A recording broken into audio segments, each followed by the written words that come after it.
Well, I just want to thank my chief technician who is on duty and he has actually helped to solve it. So the people who are pondering and wondering whether or not we were going to be on Facebook, on YouTube, well, we are on our social media wherever you are in the world. You can definitely get us on our social media. Just want to apologize for the 24 minutes of delay, and everything will come okay.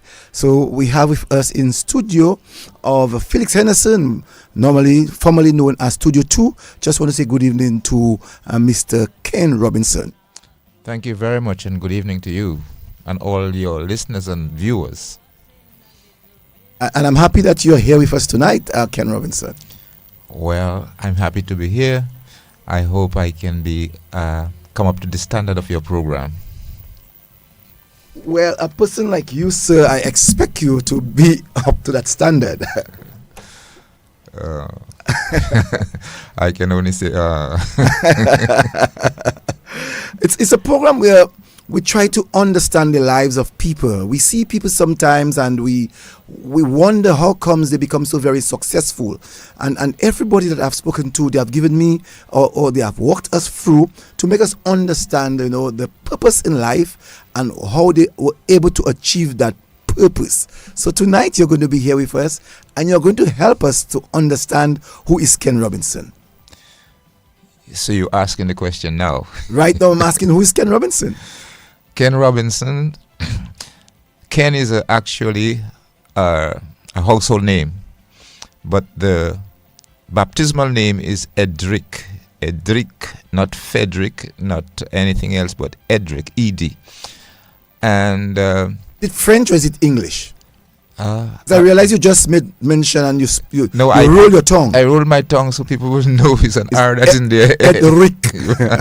But just for that. All right. Uh-huh. All right. Mm-hmm. So normally I ask people about the early stage of their life, and I hope that you will be able to remember, especially the schools that you went to, the church that you have gone to, and your parents, your siblings. So we will go through it like a chapter. So first, let us start with where you were actually born. I was born at Rosehill, Marigot. From there, I lived at Marigot for 10 years. My mother left home quite early to go to work and so on. So I lived with my grandmother for most of those 10 years. And so if you want to call it a grandmother's child, she did everything for me, and we lived quite well. And without my mother there, I think I can say I've had a fairly good upbringing under her. Some people would say, okay, yes, Robinson, Marigot. So they can relate you with Marigot. Some people, I'm sure, saying, wow, Ken is from Marigot. I said that too, because I did not know that you were from Marigot. I know you all my life, but in Roso. And I'm sure that there's a number of persons who are actually wondering, yes, and are saying, which part of Marigot? Well, I said Rosehill, Marigot. Oh, Rosehill. Yes. And sorry, my throat. Rosehill is when you go into Marigot proper, you go down the big hill and you go up the secondary hill on the left side. All that area is Rosehill, and so that's where I was born and brought up, and went for water in the mornings before school, and my grandmother would leave me home, and I would have to take care of whatever she left there for my breakfast, and also if she didn't have time to cook lunch, because she was a farmer woman, and very often I had to eat squash, drink squash and eat bread for my lunch. I liked that because it seemed like a delicacy to me at the time. So I didn't have any special upbringing. I grew up very timid, and always kind of knew my place, when to speak and when not to speak. So I was not a forward person. People like to be in get into other people's face.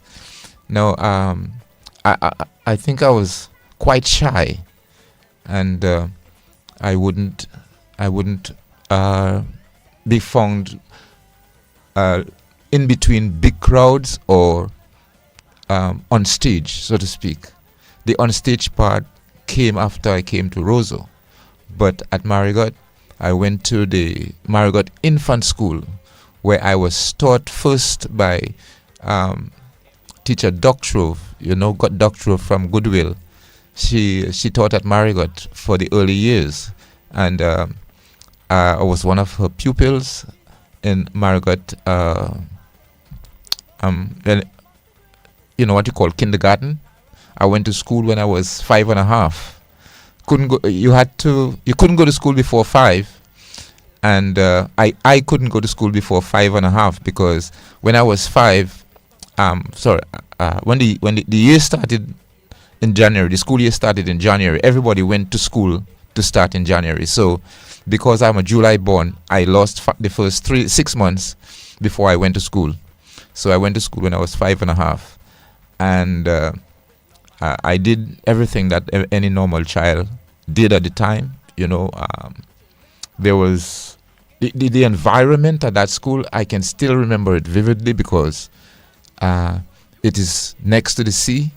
There's a narrow road between the school and the sea, and I would go to school very early because my grandmother left me and went to the garden. So there wasn't any reason to stay home, and because the environment was so fulfilling and so appealing, I used to like to go down early and I usually was there first.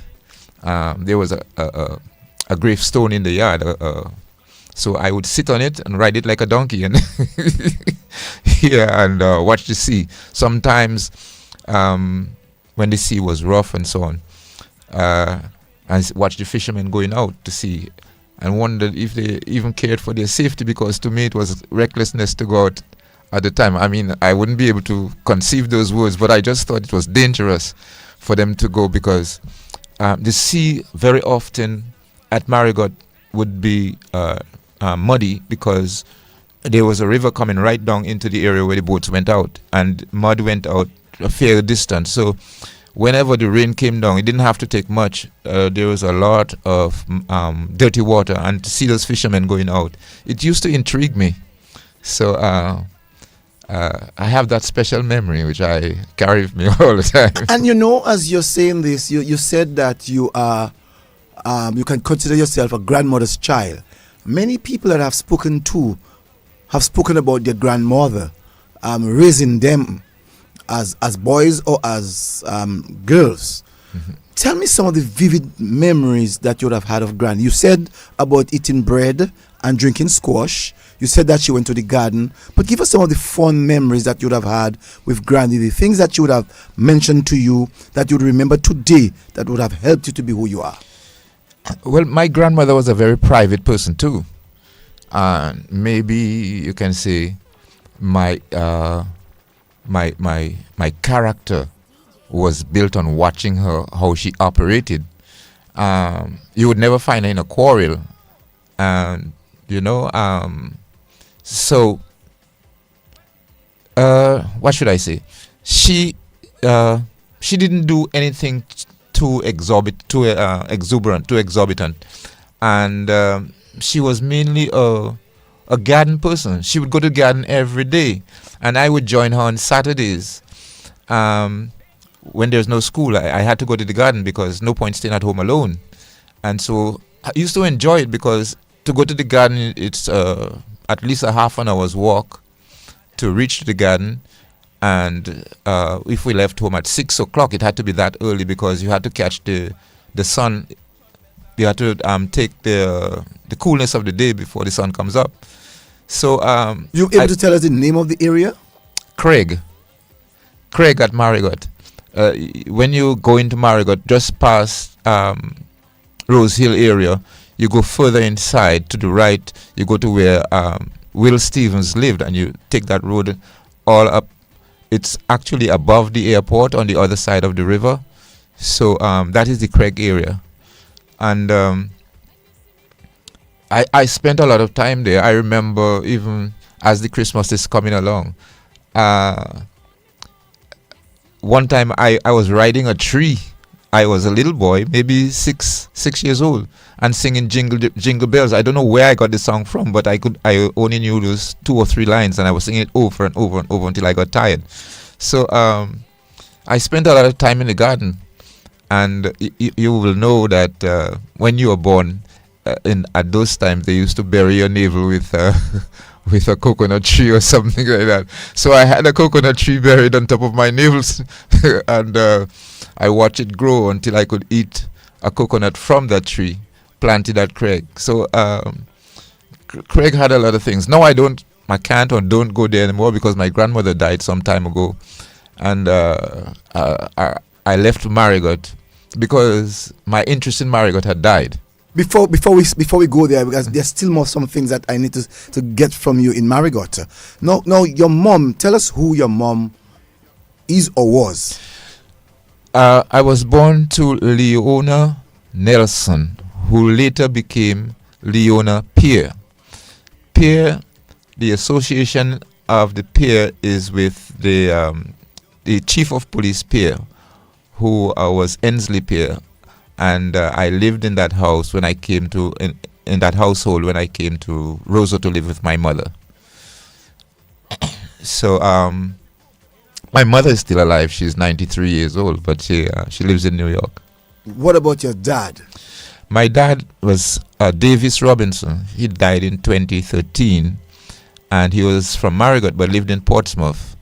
And so I didn't see much of him. I just know that my dad went away to England, like the great English. How would you call it? When everybody went to England, there was a time when everybody went. Winter to England. rush Yeah. of the Caribbean people getting into England. Yes, my dad, my uncle. I still have an uncle living in England. I don't know where he is. What part of England? I haven't spoken to him in many years. But during that time, my dad went to England, but he didn't stay in England very long. He stayed up just 5 years, and he couldn't stand the cold, so he came back to Dominica. And when he came back, he went to live in Portsmouth, married a woman from Paybush area down there. And so I have siblings coming from that union. And apart from that, my dad had other siblings. Those of you might know Edgar Robinson, he's my brother, and Dr. Cyril Robinson is my brother. So from that angle, I am a Robinson. And as I said, my father passed away in 2013. We didn't have so many good years together, but we had a little bit of time. And what about by your mom? You had any brothers or sisters? Yes, my mom had 8 of us. The brother after me died when he was 15 years old, 1970. So that's a long time ago. He died of cancer of the blood, and so there are three brothers and 4 sisters. Well, rather I should say 2 brothers and 3 sisters. So there would have been 4 brothers, 4 boys and 4 girls in the family, my mother's children. So most of I shouldn't say most, all of the others are living in or around my mother's environment in the States. So they are in contact with me all the time. So we have a very good relationship. Your first 10 years in Marigot, you, as you said, you went to school. You went to school at the age of 5 years and a half. You remembered your first teacher, but try to tell us a little bit more of your presence in school. How well did you relate with your teachers? How well did you relate with your peers around you? What was the fun times that you would have had, and sometimes the challenges that you would have had in school? Yeah, well, as I said, I was an introvert, so to speak, and so teachers never had a problem with me. So I just remember one instance of breaking away from my normal self. I had a cousin who was 1 year younger than me, and two brothers who were twins used to give us a lot of trouble, and they were beating him up. So something spurred me to take action against them. And from after that, those bullies never attempted to tackle us again. It was just that one time I remember getting into a cantankerous situation. That's what you remember at school? Yes. In Marigot? Yes, and that is in infant school when I was maybe 7 years old. I also want to learn from you in reference to how sanitation was. Pipe-borne water, flushing toilets, infrastructure of roads, the structure of the home that you lived in. I want to know something about it. Yes. Okay. I was born in my great-grandmother's house. And then my grandmother, and that house was a 2-room house. And a lot of people were born in that house and were weaned from that situation. And I was one of the last ones that were born in that household, in that house. Then my grandmother built her house a little, about 50 feet, less than 100 feet away from that house. And that's where I was living after this.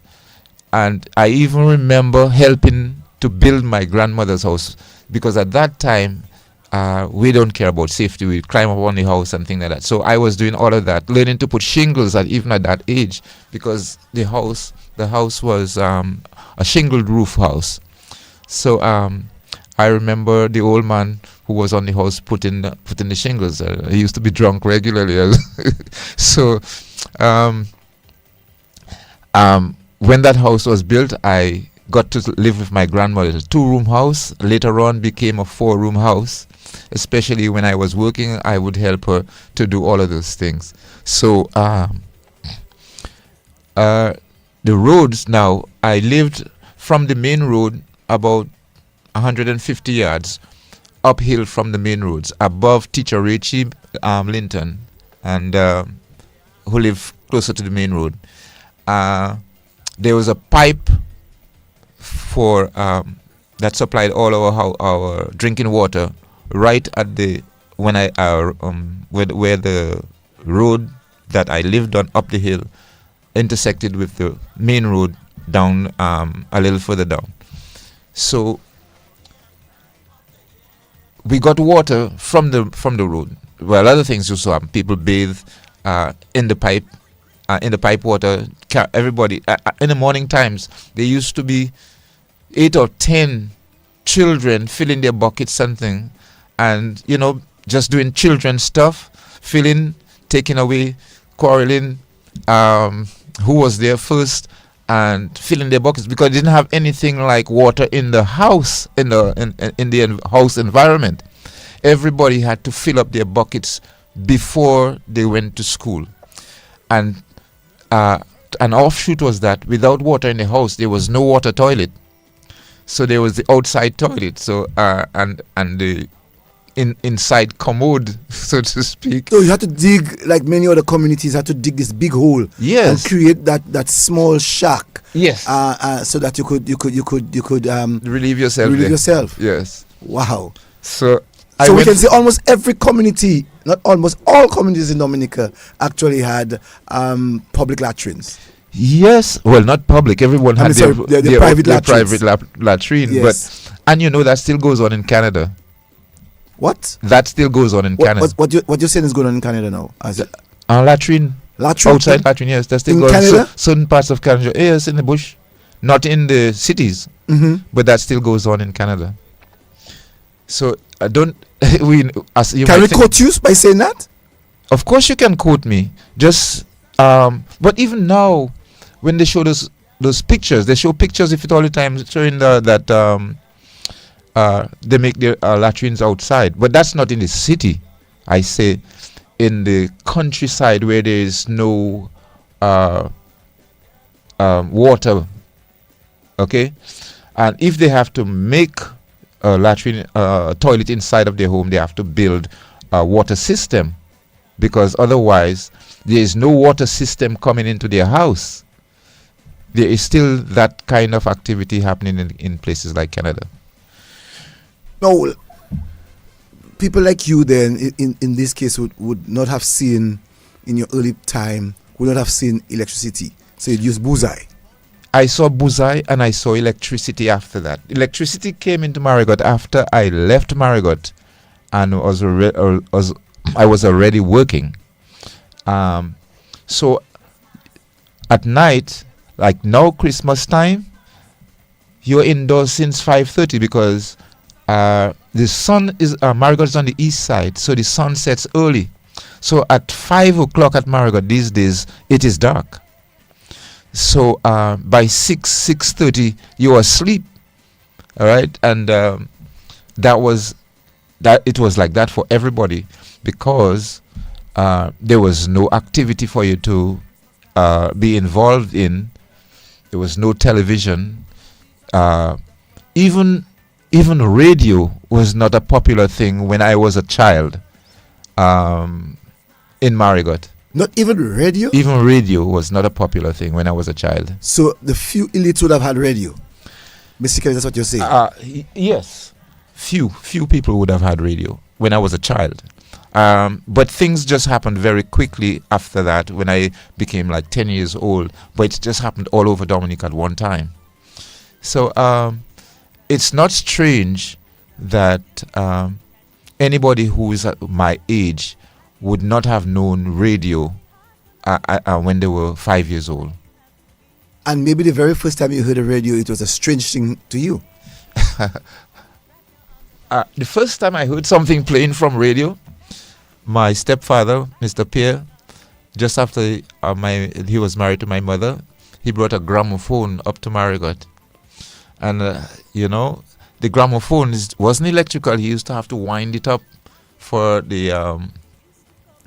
and for each time he selected a new song, he had to change the needle because the needle was actually a needle, a very, very sharp little stud of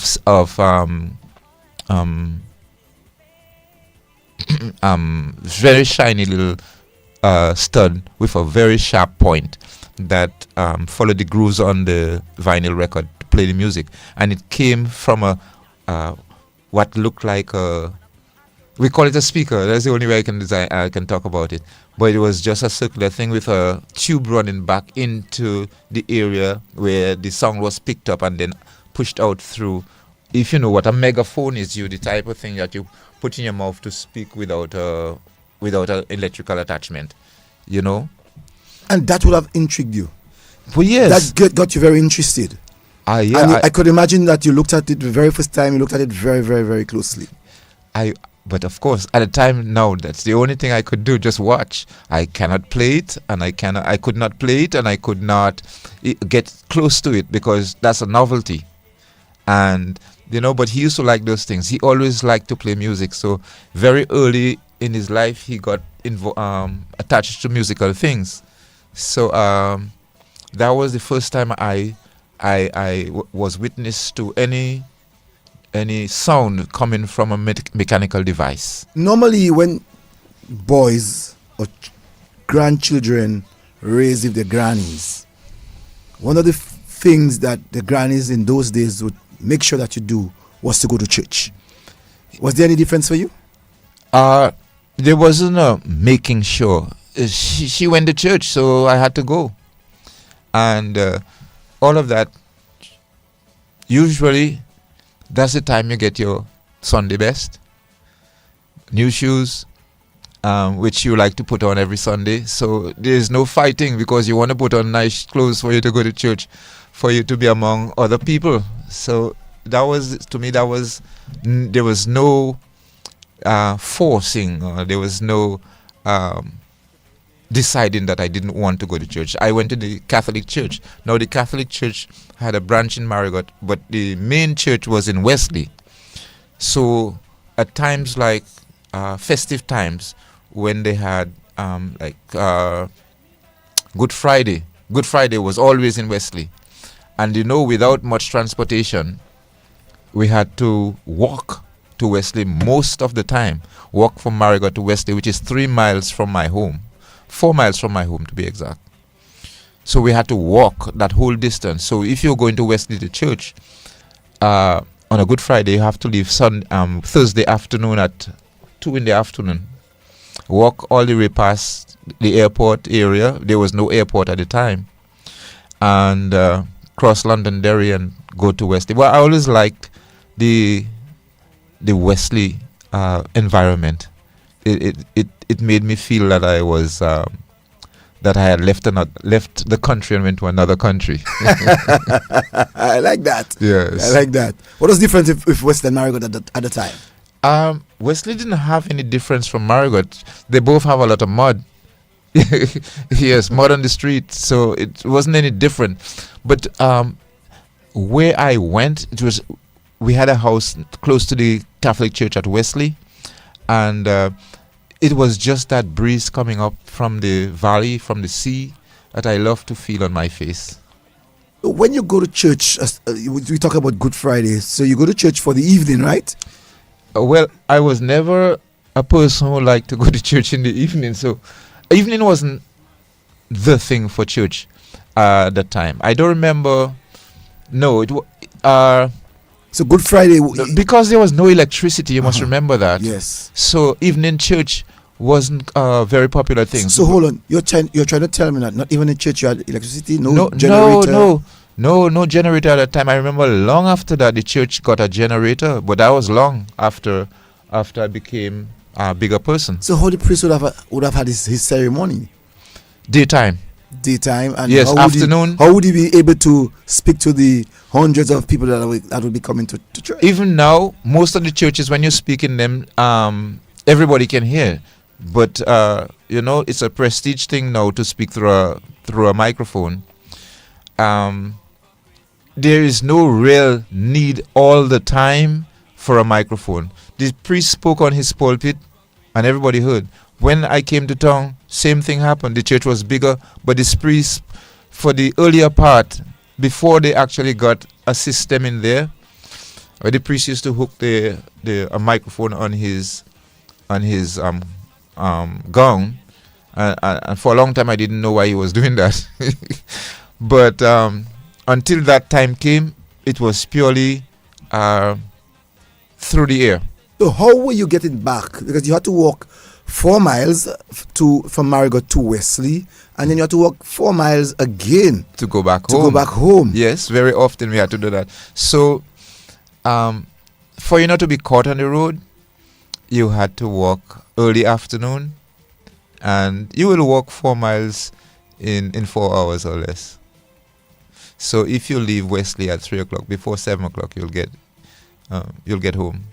Okay, all right, I understand. So less than 4 miles. So yeah. So before any pure darkness would have appeared, that you all would have found yourselves home. Yeah. Without your other siblings would have gone along with your granny. Only one of the siblings spent time at Marigot with my grandmother on a regular basis. He lived at Marigot with my grandmother for some years. The others never spent that amount of time because they were in a family household with my mother and their father. So that didn't happen unless it was holidays where they went to spend the holiday time with their grandmother, just like I did. No, normally we know on a Sunday we have the Sunday best, but we also have the best meal on a Sunday. What was the habit? Did you eat before you go to church, or do you eat when you get back from church? It's always when you get back from church, because church was like 8 o'clock in the morning. So Sunday meal was after. Even all my life, that's the way I've known it. Always after church. Usually around 2 o'clock. Like, hold on. No, you had breakfast. No, you had breakfast. Mm-hmm. No, but lunchtime. So you had breakfast after you come from church? No. That was lunch I'm talking about. I'm saying breakfast. I want to know. We had breakfast before you go to church. Yes. Oh, that was different. That's different for some people, because normally I know in growing up that they would say to us, you have to take the communion first before you actually eat, and so you'll eat your breakfast when you get back from church. Service would start at 9, but you would get back when you get back from church. That's when we went to the Catholic Church. Yeah. but I don't remember that being such a serious problem or serious matter for us. Acolyte, were you an altar boy by any chance? No, I wasn't an altar boy, and I wasn't a scout. No interest in that? Never interested in being an acolyte, never interested in being a scout, although my stepfather was a head scout. I wonder why. Nothing military. It just didn't appeal to me. Because you're again timid and that you didn't see the need of being to be a person in the military? You see, a lot of the things they were teaching the scouts, I taught myself. I always found that, I always found that the things they were learning was things I already knew, because the environment I grew up in was do everything for yourself. There wasn't anybody else. There was no other person in the house that I could go to for help. My grandmother is a woman who do not know how to deal with a lot of different things that men have to go through. So I had to solve a lot of my own problems that a male person has to deal with. Oh, we had not spoken about transportation. In those days, for instance, in Marigot, you would have Marigot, you would have Concord before Marigot, you would have at Kingston, the Kalinago territory, and then you would have Wesley. No, you're going backwards. No, I'm saying I was just using the areas around Marigot. Okay. So you would have had, as I said, Concord. You'd have had Kalinago territory. So let me give you two scenarios. Yes. To come to Roso from Marigot at that time, we had to go through Portsmouth in my early times. But I have two scenarios: to go to Portsmouth and take the boat, the launch, and come to Roso from Portsmouth on a boat. So if you wanted to go to Roso, you had to leave Marigot at 3 o'clock in the morning, get to Portsmouth in 2 hours, because the road was never really good that you could drive more than 20 miles an hour. And it's a 20-mile road, so it took a long time. By the time you woke up, got on the truck, and got into Portsmouth, you had spent 2 or more hours. So if you left Marigot, you reached to Portsmouth at the earliest you could reach to Portsmouth is 5 o'clock. Then when you get to Portsmouth, you would have to get something to eat, which is available around the area, because the RBD area was the area where the lunch was boarded to come to Roso. And I remember being taken to Roso on those lunches and coming back from Roso to go to Marigot via the return route, just a reverse of what I just said. I want to get that story. It sounds interesting, where you would leave Marigot at 3 o'clock in the morning, which means, as you said earlier on, by 6 o'clock you're already sleeping. So you get up for 3 o'clock, take the truck, get to Marigot. You said the roads were really rough. Were they tiny? The roads, for most of the way, only one vehicle could drive on the road. And in that 10-foot or 12-foot space, you couldn't drive 20 feet without falling into a major pothole. So driving fast to get out and to get to Portsmouth was out of the question. You had to spend a minimum of 2 hours on the road, so you had to get in and start driving from Marigot or to go back. Give yourself to 2 hours on the road. I'm hearing some people saying to me, well, ask him the year. What year would you tell us that would be? My first time in Portsmouth, in Roso, was about 1955, 56. I think 56. 1956. And when I came to Roso at that time, my mother was living in Pottersville, in Potter Street. If you remember, behind where Hayden's shop is now, where ACS now has their shop, behind there, that was the first house I lived in. My mother was living there. So 1956 would be a good time to pinpoint for that. Then you get onto the boat. Yes. So give us an idea of the journey. uh, I told you before, I used to like to watch the sea, and to me, that was and it was just a nice thing for me to go on the boat and ride on that boat to get to Portsmouth. You know, it's sometimes frightening because you don't want to fall over. You have to be careful not to get in the wrong place. But the boat carried passengers, not me alone. You know, it was a passenger boat. Making regular trips, I suppose once a day. If it usually came from Portsmouth, so it would come from Portsmouth, come to Roso, the passengers would go off. But before it arrives in Roso, it must have other stops. No So other stops. Straight from Portsmouth. Straight from Portsmouth. Yes, To and Roso. it wasn't fast. That is the frequency of the stroking of the engine. And that's all. Maybe around 5 knots. And you would have taken about another 2 hours and a half to reach Roso? 5 knots. That is a straight 15 miles. It'll take a long time, you know. That's like 3 hours. Yes. From 5, so you'll arrive in Roso like 7:30, 8 o'clock. Yes. So you see the timing working out pretty good, right? Yes. That's amazing. So you know, people who are growing up or being born right now and don't understand that they are not living in hard and perilous times. The people who went before, who liked also to say that they preferred the times before because things was cheaper, but things were very hard. Things were very hard. Just growing up was hard.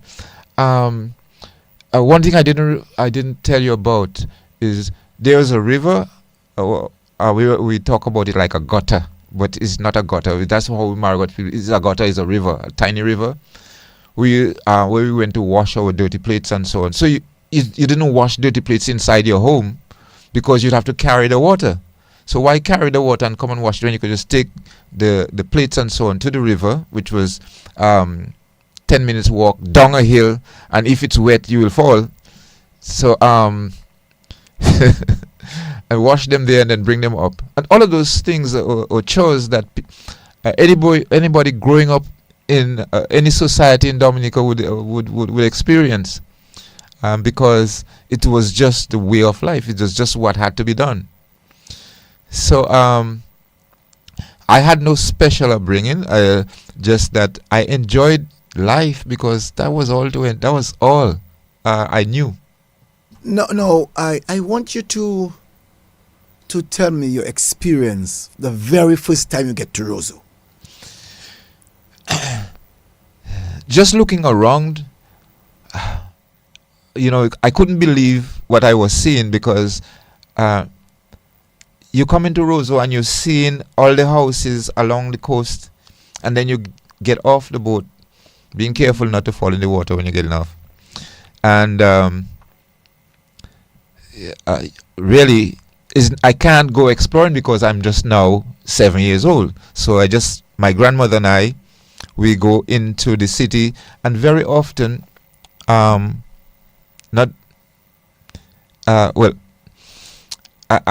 mixing up 2 times there. So when I was 7 years old, I just had to follow my grandmother, and when we came to Roso,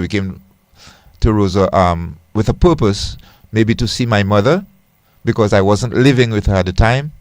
So I did not have anything else to do beside walking from the ship, from the boat, going across the bridge with one little bridge. There was a red bridge, where now is the bridge coming into Roso.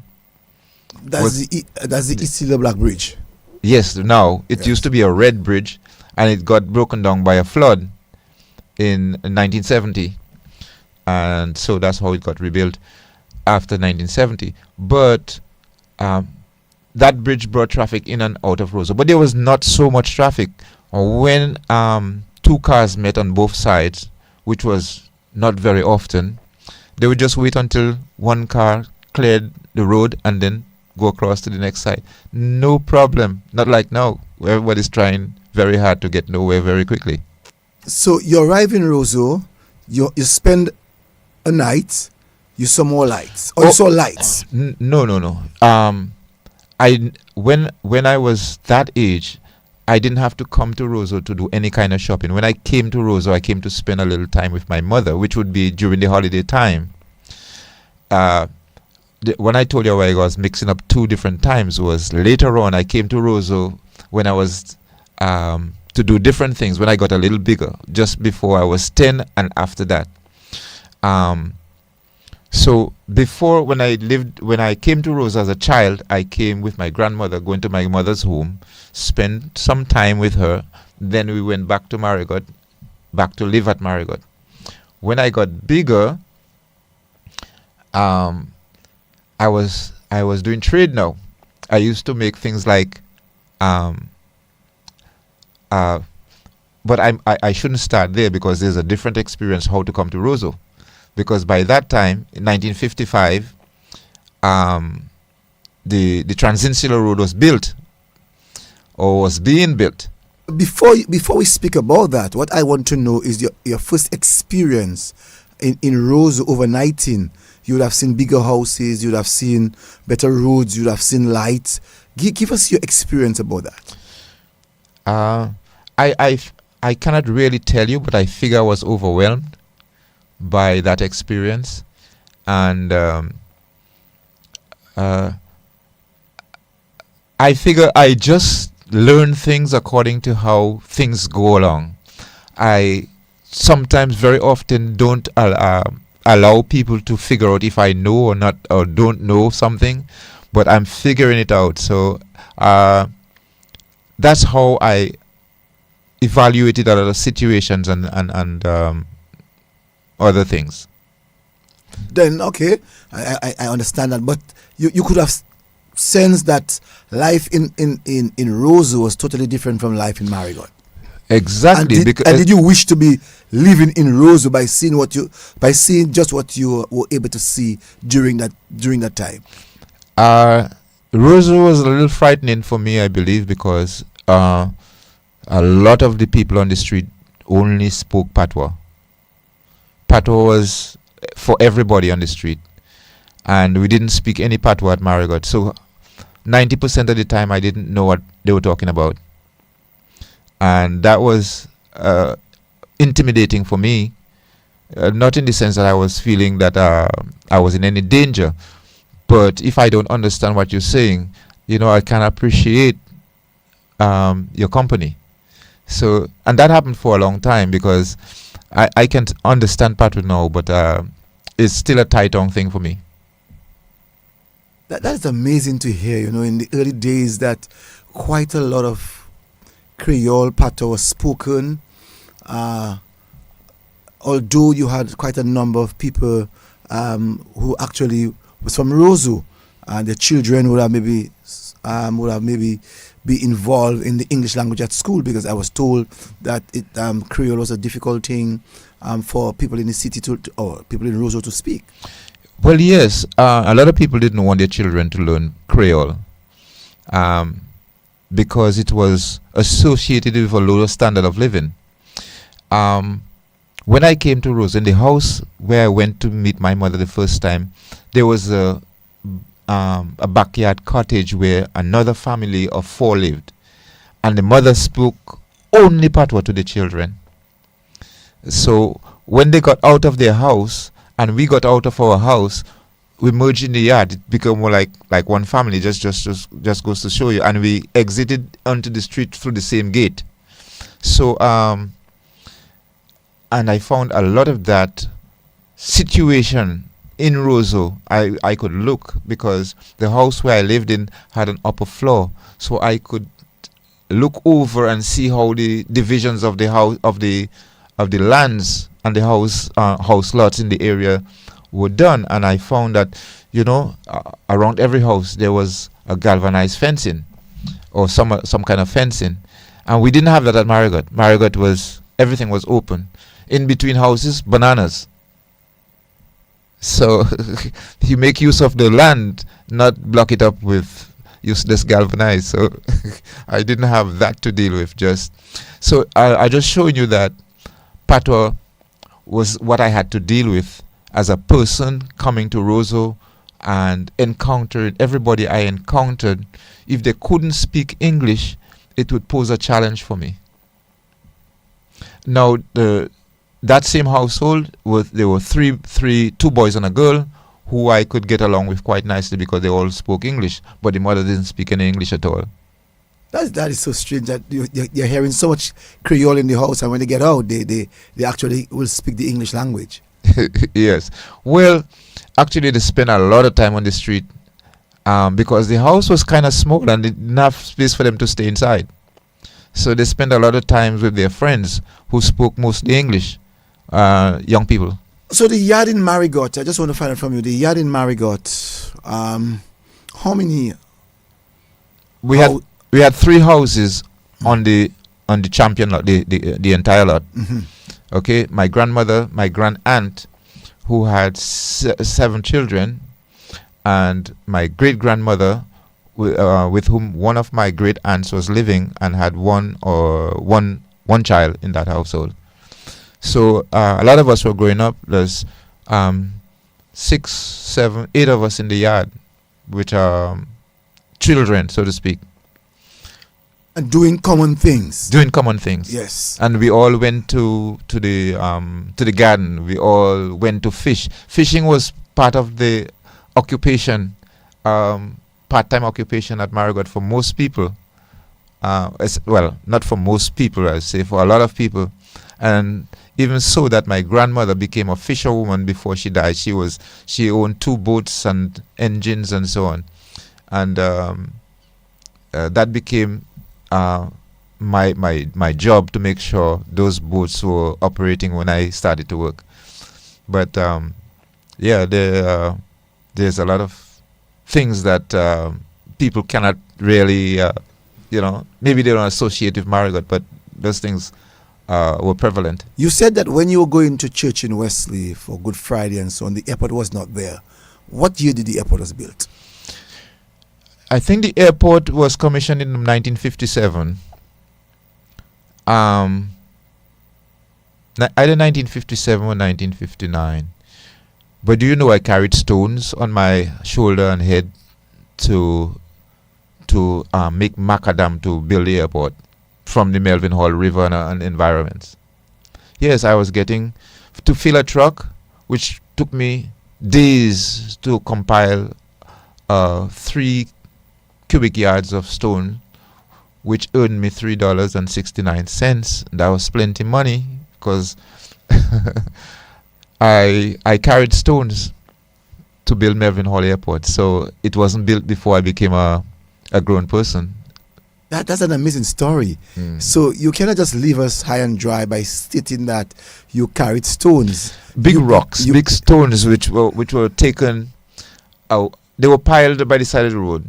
Then the truck would come, and they would come with somebody who would evaluate how much stones that are there. If it was the amount, it was measured in yards, and then it would go on the truck, and they would go and dump it in the crusher, which broke it down to macadam. But the stones were, big size. About I couldn't lift up anything more than about 8 inches in diameter, so I wasn't looking for any big stones bigger than that. And I had to carry that maybe anywhere from 2-3 feet, 15, 20 feet away, where, as you're picking up the stones, as you're gathering the stones, you're removing the availability from the close to the where you're piling your bundle. So, as you piled stones, it became more and more difficult. And I'm sure that you would have remembered, who would have built the airport, because at that time, Dominica was not an associated statehood. We were still under the full-fledged of Britain. That didn't concern me at the time, but I remember one thing. Remember Dermot Southwell? He was working at the airport at that time, and he became manager of the airport. And when the airport runway was finished, because I had my grand aunt who lived in the same yard with me and my grandmother and my great grandmother, became the helper at the Southwell home. And so Mr. Southwell knew my cousin, and one day we got a ride on his yellow government jeep on the tarmac, the runway, and it's the fastest I was ever driven up to that point in my life. I was probably 8 or 9, and my grandmother didn't know where I was at the time. I can imagine you were excited just meeting Dermot Southwell. I didn't know Dermot Southwell was. He didn't speak much to me. My nephew, I'm saying nephew, my cousin liked to encounter people like that and to show that he had influence. So he asked Mr. Southwell for a ride, and 3 of us got into the back, and Mr. Southwell drove us like a plane down the runway. And what about the planes? When you would have first seen a plane landing at the airport? Soon after the airport was commissioned, I suppose I saw a plane, but after that, it was not a novelty to me. By that time, I don't remember if I think I may have seen a plane before actually Liat started to come in, because Liat started to come in pretty early, and before that happened, planes had to land on the sea in Scott's Head, because that was the calmest waters you could get in Dominica to land a plane. So the seaplanes used to come in there and land.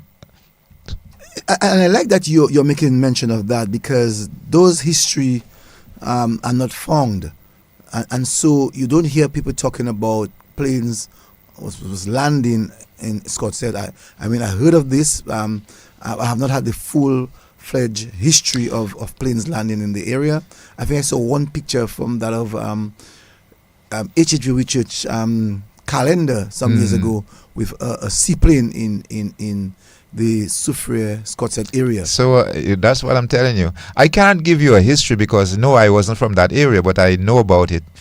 But mostly after just about the time when it was coming to a close, when the airport was now opening up, and there was not going to be that activity in Scott's Head anymore. So Marigot became the hub for plane landing and so on.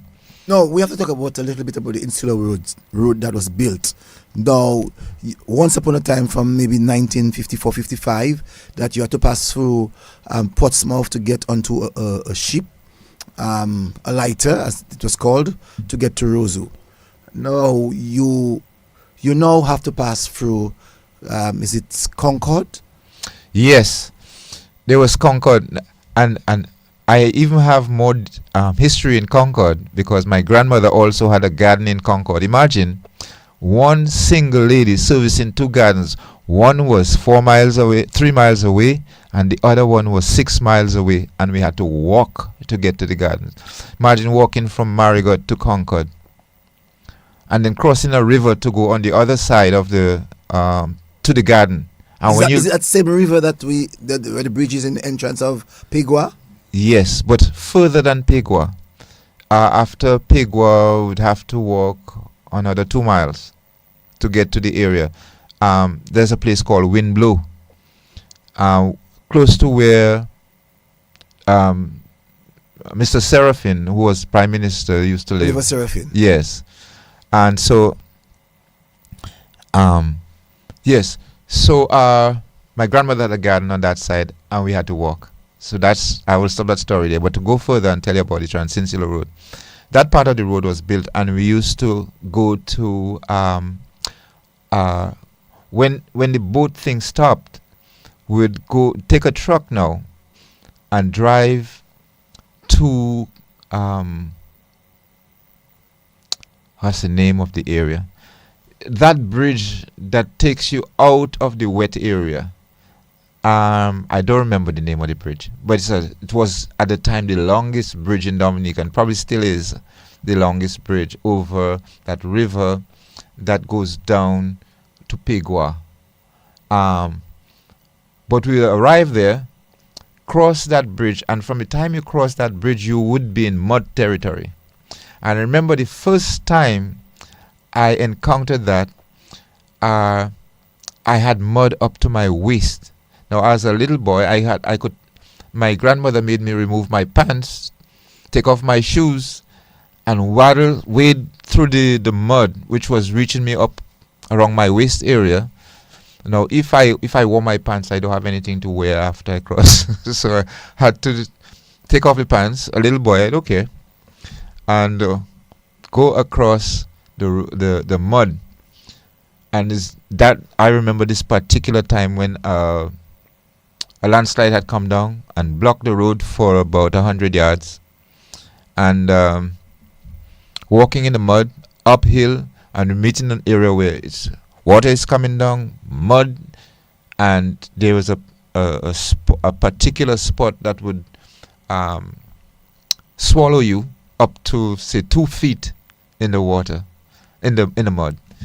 And I remember when we got out of there, we went further up, got cleaned up in the cold water, because the water up there was very, very cold.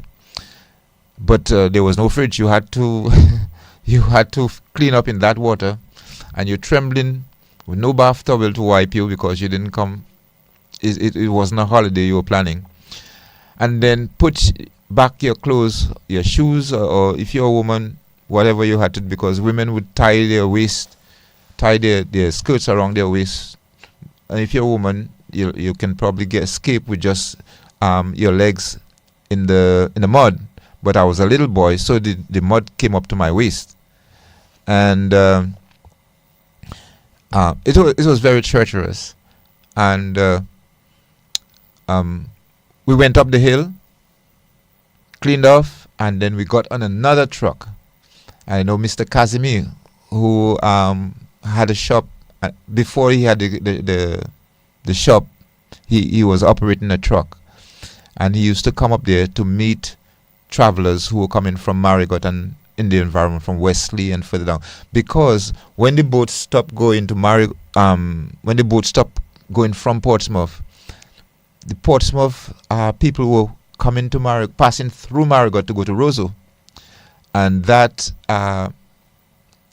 they had to encounter situations like that. It wasn't every time, because they would only encounter a landslide situation when it was, September time and so on.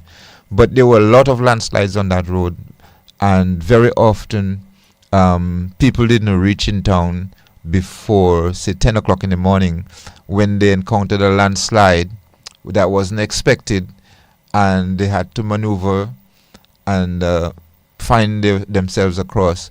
And very often, I suppose, they would have to go back home because there was nothing to clear the road and nobody to pick them up on the other side. But when the road was being built and it was understood that there was going to be a problem, I remember Mr. Casimir and I rode on his truck a few times to come to Roso, when a truck from Marigot dropped us at the Concord. Not Concord, but higher up. I cannot remember the name of the specific area. And then you would have to pass through either Layu or Roger, which was the area that you had to Roger was the preferred route and the more regular route, because it's always shorter. Layu wasn't always there because it had a problem with landslides also, and it had a problem with the length of the road, which is maybe 6 miles longer than the Roger route. So it just depended on which route your driver wanted to take at the time, because I liked the Layu route because it encouraged a little more speed, and the Roger road up to now, it's so winding, you can't really drive fast, although people still drive fast on it. But before, when it was the narrow winding road that it was, there was no chance of you driving fast on it because it was both winding and pothole filled. Why did you come to Roso? Is it because you passed your common entrance, as it was called before, or because your mother wanted you to be in Roso?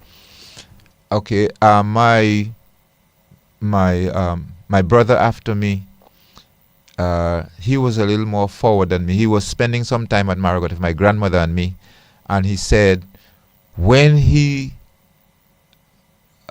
his mother wants him to come down to.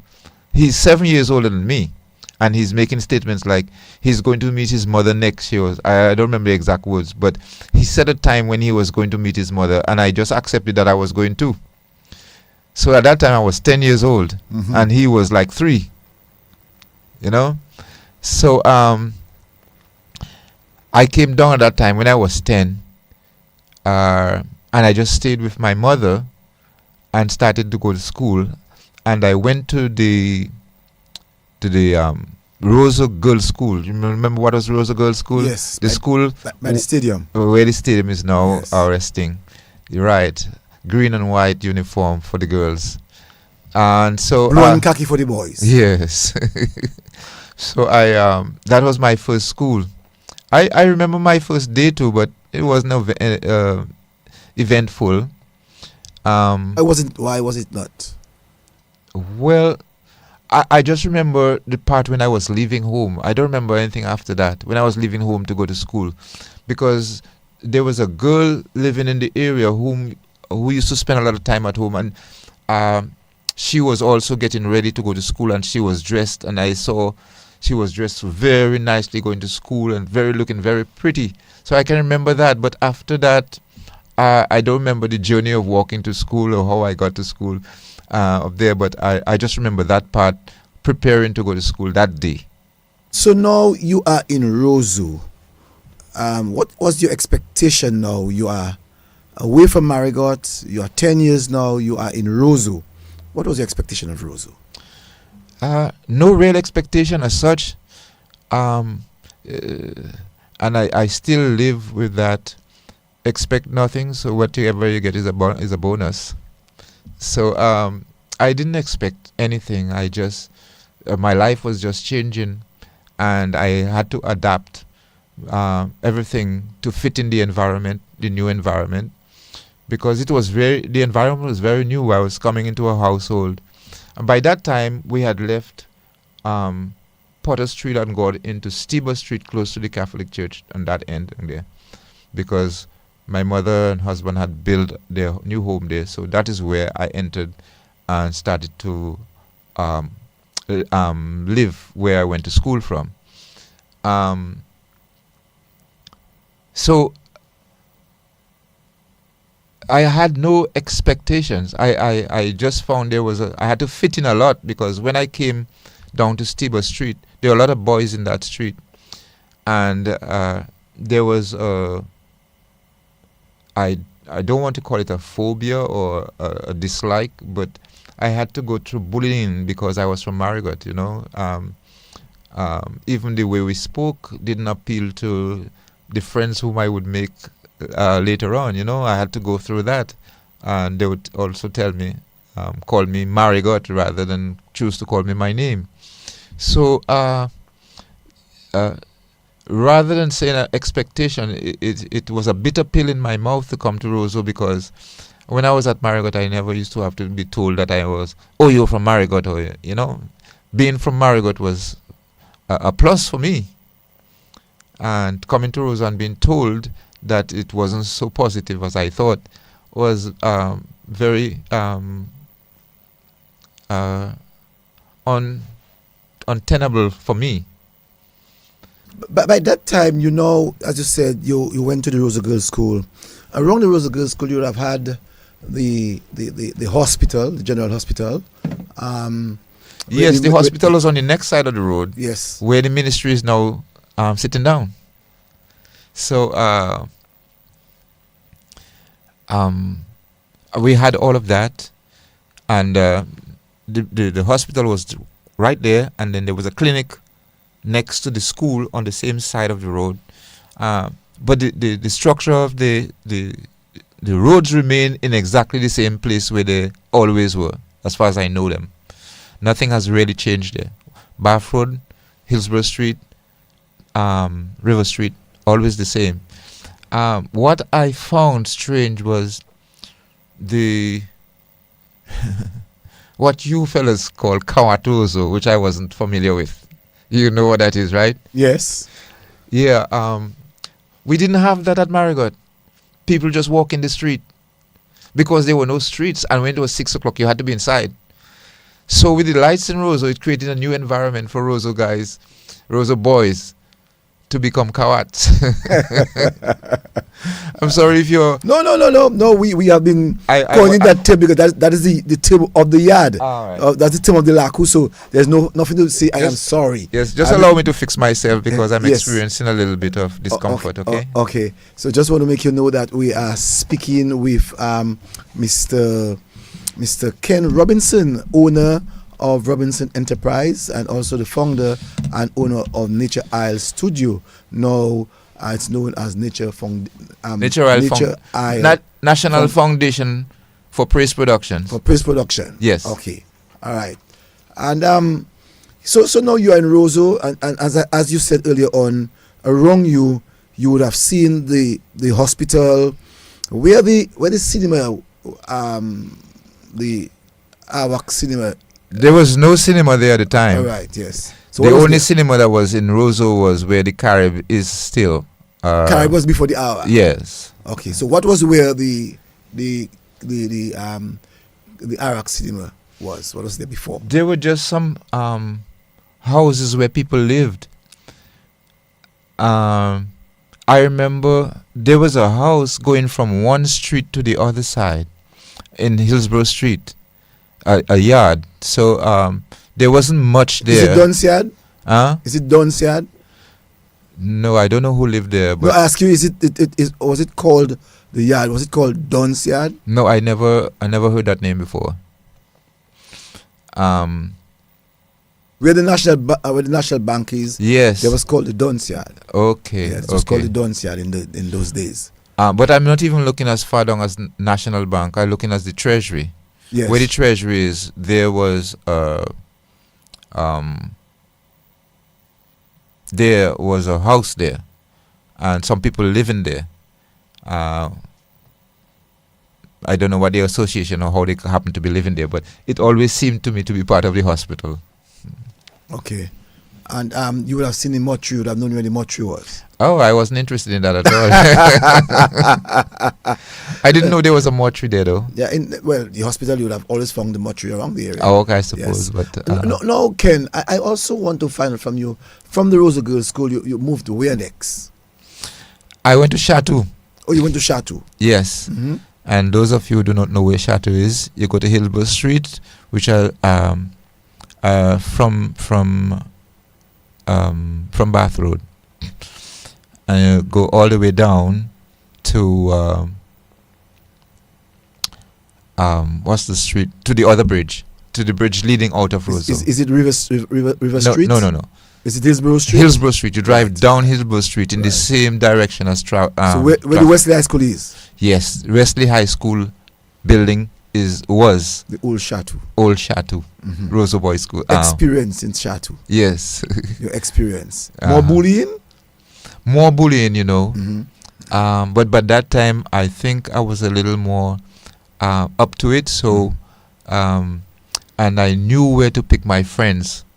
And so I was not subject to as much bullying, because by that time, my speech pattern was starting to change, and so the Roso speech. Yes. So no more Marigot speech. Right. Uh-huh. So after Chateau, I passed my exam to go to the academy, but now I had lost 2 years, because the first year, remember, I lost 6 months when I first started to go to school because of my age. And the second year, when I passed my exam, it was on my second, I had to forego the exam because I had hurt my leg. The same morning I was supposed to go for an exam, I was romping at home, inside the house, and my mother was a seamstress, and apparently a needle dropped on the floor and it went into my foot. So instead of going to exam, I had to go to an x-ray in the hospital. And I remember seeing the x-ray with the needle inside of my foot. I can't see the needle, but the x-ray showed me what it was. There's a white mark in there, and and a painful reminder that something is in my foot. So your second, well, My was no, your first attempt, but your second no, year. that was supposed to have been my first attempt, my first year. Right. And when I missed that, by the time I got to the second year, I was already 13 years old. So I actually, the school year started in January. So I actually started my secondary education in 1962 January at the St. Mary's Academy. And from there, what intrigued you? What you told yourself that you're going to become? What got you interested in life? I don't think I was telling myself anything. I think it was hard enough just adapting from primary school into secondary life, because now I had to do homework every night, which I didn't do when I was going to Chateau. That's a new discipline that you encounter, and I suppose everybody has to go through that, learning to go home and do homework every day, which is not usually called for in the primary school. So maybe one of those things that teachers should know is to get children ready for secondary school, because secondary calls for a different type of discipline of doing homework. And I found out without doing homework, you're not going anywhere. That's an interesting way of looking at it in terms of propelling you to do better in school. You have to do your homework. Yes. The assignments given to you. It is the homework that actually teaches a student. A student just goes to school to know where to go and study in the night. Yeah. And it's the homework that, when you're on your own, you understand it in your own realm, in your own being. You have to understand it for yourself. Until you understand the work for yourself, you're not learning anything. So now you are in high school. The system of education it's at the time, as you said, was challenging. But how were you able to get over that challenge? Your mom was a seamstress. You had to go to high school. You had to eat breakfast, lunch, and dinner. How that was done? We always had help at home, because in that house there were a lot of what you call boarders, six or seven boarders, and when you put me in there, that makes 8 children going to 4 boys, 4 girls, all going to high school from different parts of Dominica. And my mother accommodated and brought up a lot of those people that came from Marigot mostly, and Grand Bay, because my stepfather was from Grand Bay and my mother was from Marigot. So all their relatives who tried to send their children to school would contact them for that kind of service. Tell me what the yard was like with students coming from Marigot, Grand Bay, and those from Stibber Street. What was the yard like? There was the usual misunderstanding, because we came from 2 different environments. Remember, one is patois. Grand Bay is patois down to the core, and especially at that time, patois was spoken more than even now. So the culture was very different, and that's what I found, that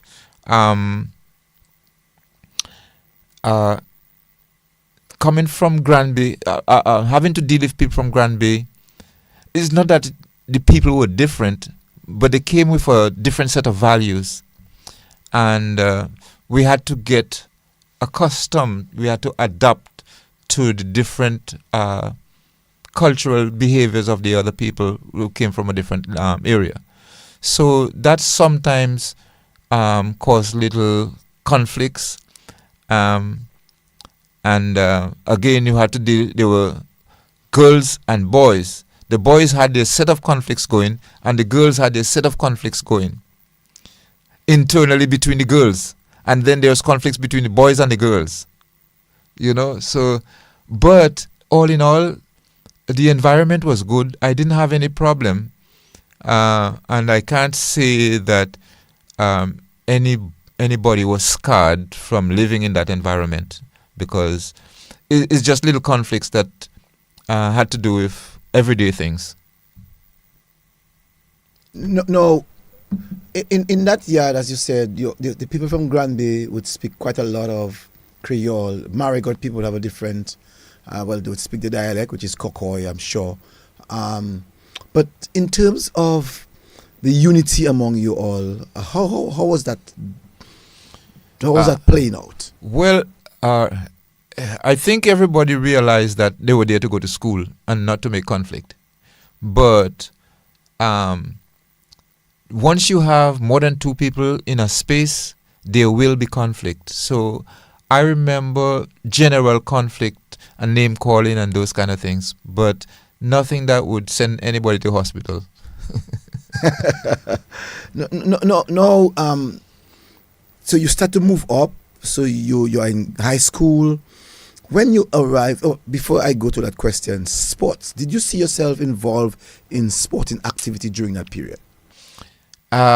When I went to the St. Mary's Academy, I could tell you a little bit before. Because I was from Marigot, I was denied opportunities by my friends in Stable Street, because I'm from Marigot.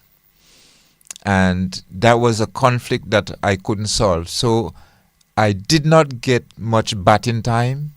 I did not get much bowling time. And football was out of the question. We didn't play football at Marigot.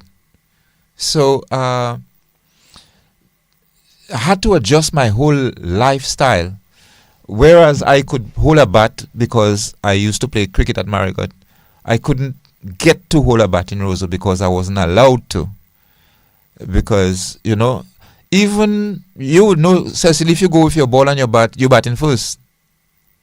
And then the people you know batting after you, right there. Because even after my stepfather gave me a bat and a ball, that's the time I started to gain some traction with my friends, because I would go with my ball and my bat.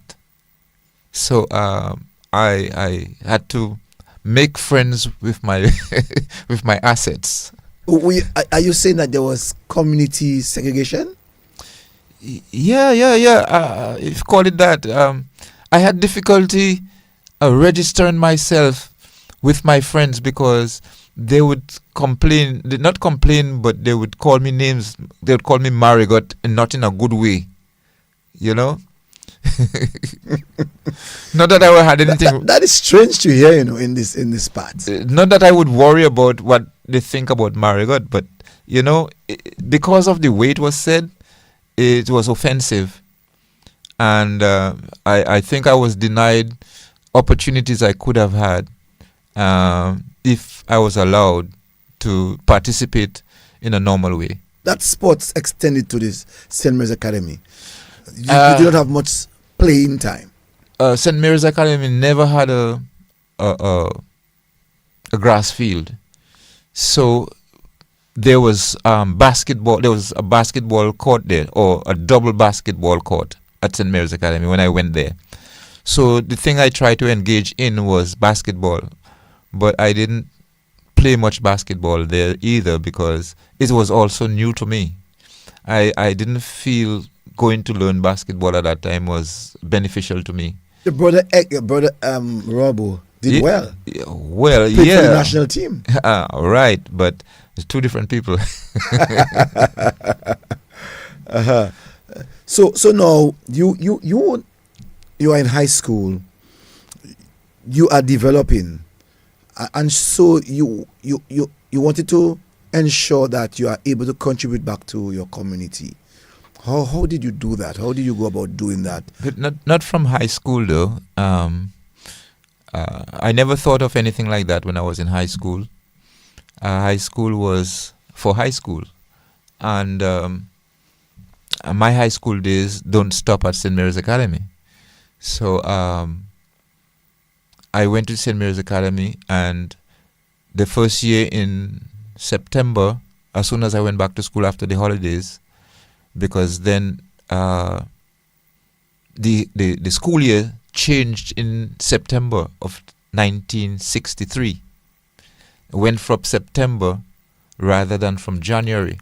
But when I went back to school in September, after that first year, they were forming a football team for the school, and I went to try out, and I broke my leg. Yes, I broke my leg. Put me in hospital for a month. That's amazing. So I lost a lot of school time, and I say very valuable school time, because it was in the primary years, and I figure losing those years cost me a lot. Yeah, it cost me a lot in terms of my education and how I adapted to the changes I had to go through. So that was my first loss. That was my second loss. My first one was missing the first common entrance. Then another month for that. So that put me back a great deal. And that was 1962. I went to St. Mary's in 1962, and I broke my leg in 1962. And then 1963, school year changed to September. Yes. So I went back to the St. Mary's Academy in 63, and in April of 63, I emigrated to Barbados with my mother, who was following her husband to pick up a commission of police trainer at the Sewell International School. So that school was a training school for Caribbean police. Not all Caribbean, but Barbados, St. Lucia, St. Vincent, Dominica, Grenada. I know those islands sent their recruits maybe twice a year to be trained in Barbados for 6 months. Ensley Pierre and his brother were police together? Not a brother. Was that Jerome Pierre was not his brother. I think. Okay. No. He was. As you said earlier on, that your mother married to a peer. Mm-hmm. That Pierre, Ensley Pierre. That's so that peer is whom? Ensley Pierre, who became chief of police. That peer. So your mother married to the former chief of police. Yes. Okay, I'm getting you now. Mm-hmm. Okay.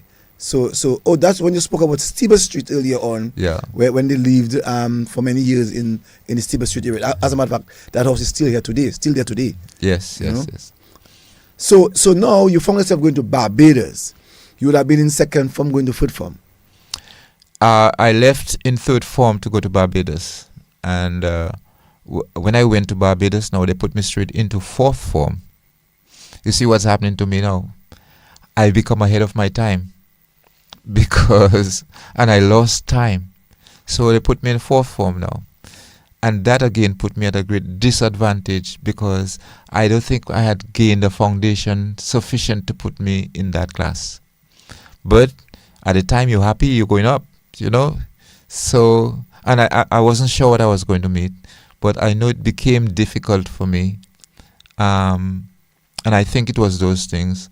First, losing time there, and then the breaking of my leg, which put me back, because while I was in hospital, I don't think I did anything to help me in my academics.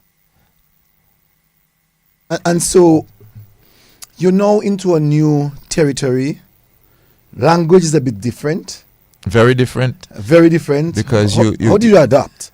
I made one or two special friends at school, and before I got into school, because I went in April, and I didn't get into school before September. I didn't get into school before September. You see, I lose in time every time. Yes. So April would have been Easter. So That's you'd have 4 had months. you have one more term. So you'd have missed an entire term. Yes. And then start anew. Mm. And maybe that's why they put you in fourth form, because you would have missed exams and maybe. I think they put me there because of my age, because they knew what form I had brought the transfer papers to them. They knew what form I was in, so it wasn't as though they were shocked by or surprised by anything. No, you played cricket in Marigot. You tried to play some cricket in Dominica. Little boy cricket, man. No kind of cricket. No, you into a new environment where cricket was the in thing in Barbados. What did you do? Did you expose yourself to cricket, or you decided that you just I take a back seat? tried to go into cricket, which is what I thought I knew. But again here I experienced bullying. I remember In Barbados? In Barbados, yes, because I wasn't a Bajan. At first I wasn't from Roso. I was from Marigot. No, I'm not a Bajan. I'm not supposed to bat here. See ya? Man, you're in a Bajan, man. You can't play here, man. You know. Just so. Yes, plain straight into my face. So So you see, the problem with you from very early, that you're very timid, yes, and that people would have taken advantage of you. So they would have seen that, not that they would maybe bully you. They would have seen that you're timid and they would maybe take advantage on your timidness, maybe. I suppose I was only watching things from my perspective, and I'm the kind of person you tell me don't come there, I ain't going there. You know, I don't try to force myself on people, and whether it's for my good or to get out of a situation. Only now I'm learning how to deal with situations like that. It had to take me 75 years. So here you are in Barbados, a new environment, a new culture. What did you bring to Barbados that you would have had in Dominica that the Bajans now would appreciate? Look, I felt I just had to make it because there's nothing else to do. I just had to make it. Before I started going to school, I met a family in Barbados. It was a Dominican family, a lady from Dominica who had some children in Barbados. And I carried my bicycle with me to Barbados because after breaking my leg, I needed a bicycle for me to move around. So my uncle sent the money down for me to buy a bicycle, and I bought the bicycle at J. Nassif, and I carried it with me to Barbados when I was going. It's a good thing because the school was a little distance away, and it avoided me having to pay bus fare every day, because although I could walk, but it was a good walk from my home to the school, and I wasn't prepared to do that every morning. So having the bicycle was something. But before school time, during the 4 months that I was in Barbados, languishing without anything to do or doing anything at all, I made friends with this young boy who was maybe 2 years younger than me. So in Barbados, you can ride a bicycle with somebody on the crossbar. And so we went everywhere. He was showing me everywhere. And because his mother was a Dominican woman, and she spoke like a Dominican, so I did not have any conflict with him as to where I'm coming from, where not being a Bajan, but we became very, very close. He was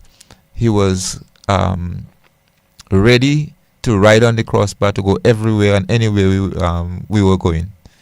And since he was smaller than me, he couldn't sit on the seat because I had a full-blown bicycle with 28 rims. It's a tall bicycle, so he couldn't push me. I hope that you're still friends. He didn't make it past 15 years old. He died at 15. Wow. That's the second person that would have passed that you know at 15. Your brother and this friend of yours. Well, my brother died at 15 after I came back to Dominica, not before. Okay. No. I want to know, what did Barbados give you that on your return to Dominica that you exposed yourself, you expressed yourself, and became a success? Barbados exposed me to a more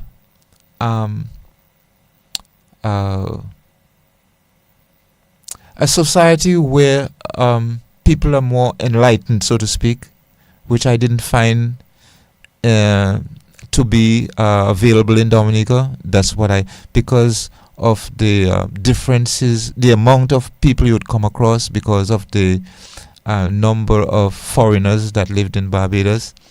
I think it exposed me to a higher standard of understanding of association. Not that the living standards were different from Dominica, because Barbados had no better standard of living than Dominica had at the time when I went there.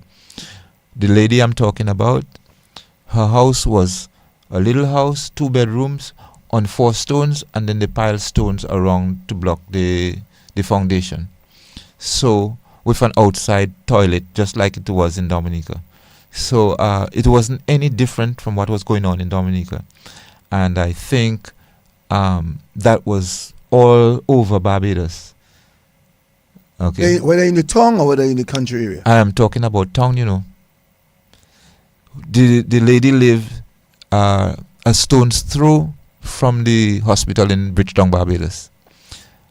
Okay. But when I changed the house where I was living, the first house where we lived, by the time I started to go to school, we had moved house, because the house where we were living was not conducive. So we made 2 attempts to get a house, and the second attempt was the house where we stayed and the house at which I lived until I left Barbados some years after. And in that house, now we had water and water toilet. But right close to each other, a little away from from the hospital. Both of these houses were, one was on the eastern side, one on the western side of the hospital. Both of them had very different environments, very different household living conditions. By the time you left Barbados, you were no longer going to high school? No, I worked in Barbados for a year and a half after I left school, because by that time school was ending in July. So I got a job. I stayed out of work for a few months, and then I got a job working with a company that was a shipping company that was the agent for Geest boats, and Geest boats were coming to Dominica. So I would always see papers relating to Dominica, and that company also sent. We did air freight and chicken hatcheries in Barbados, shipped regular chicken chicks broilers yes, to Dominica. Mm-hmm. And I made up the papers to go to Fidel's poultry in Grand Bay. Although I didn't know where that was at the time, but I was making up shipping bills for Fidel's in Dominica, Hubbard's in Grenada, another one in St. Vincent. So, that was my first, and then after working there for about a year, I opted to go to another company, which was an insurance company who were giving me twice as much money I was working for, but I didn't like it, because of my timidity, I didn't find it easy to approach people to sell insurance. Then you're back in Dominica. Yes, in 1968, in April, back in April. So from April to April, I went in April, came back in April. So in 1968 April of 1968, Dominica would have been 1 year as an associated statehood. So things would have been different. So on your return, what different things you saw? What infrastructure that you saw that was different from the period that you left for Barbados? That's a period that I really can't comment on, because as though it didn't interest me at the time. I remember Baron being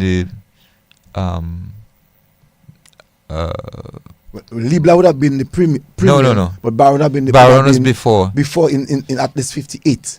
Yes, somewhere 60. there. Yes. And there was something before Baron. Baron became, I think, the first Chief Minister. Chief Minister. So I was there when Chief Ministership was set up.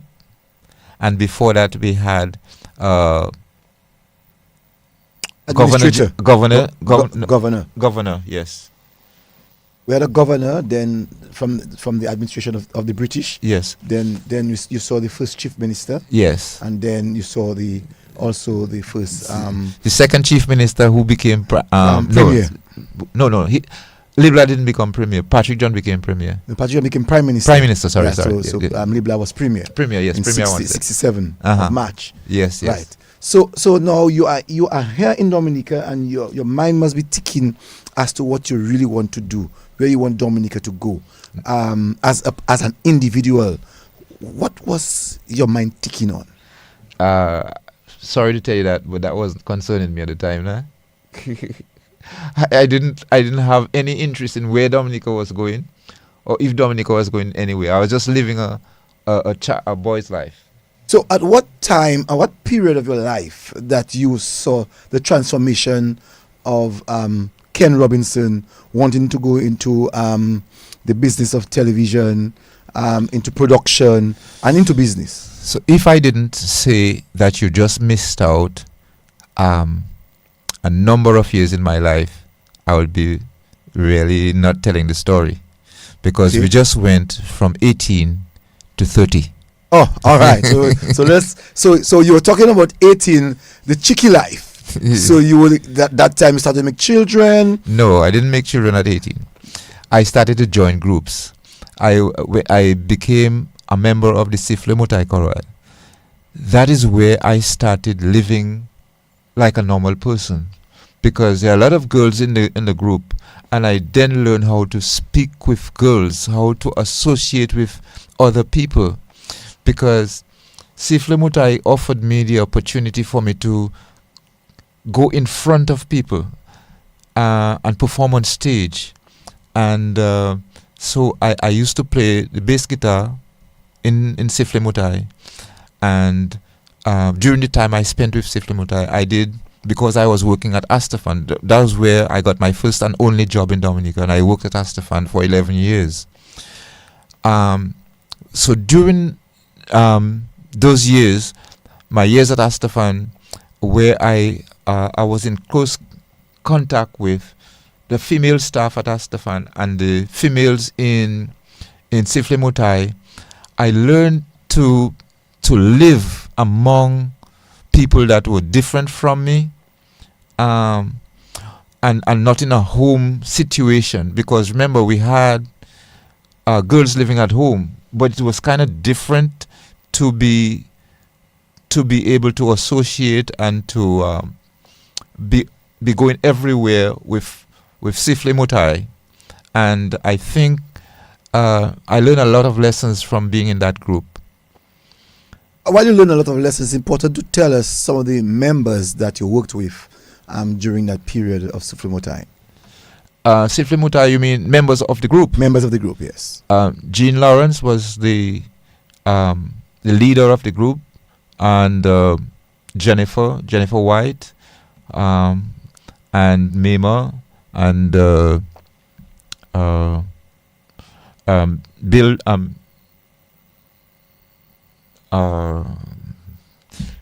Look at, I forget the names. Bill. What is Bill's surname? I can't remember. Anyhow, and John Boston, and like John Boston, who drove the Bedford truck. His brother, I believe. His brother. Yes. So.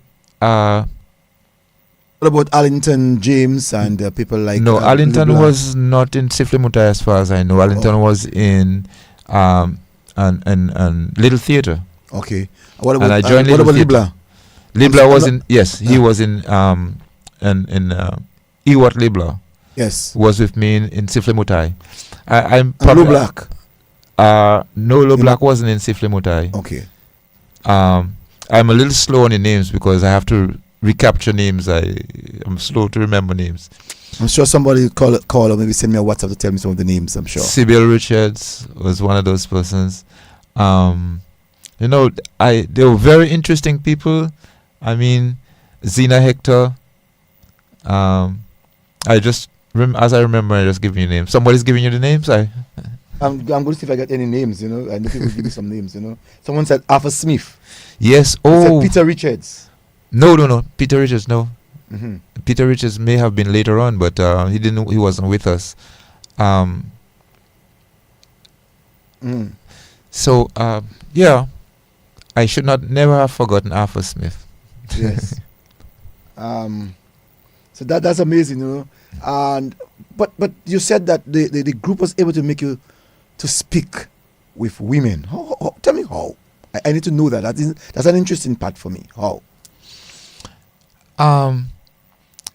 I think when at that time I learned how to communicate with female people, with the female sex, how to be casual and to be accepted on a one-to-one level without having to prove anything.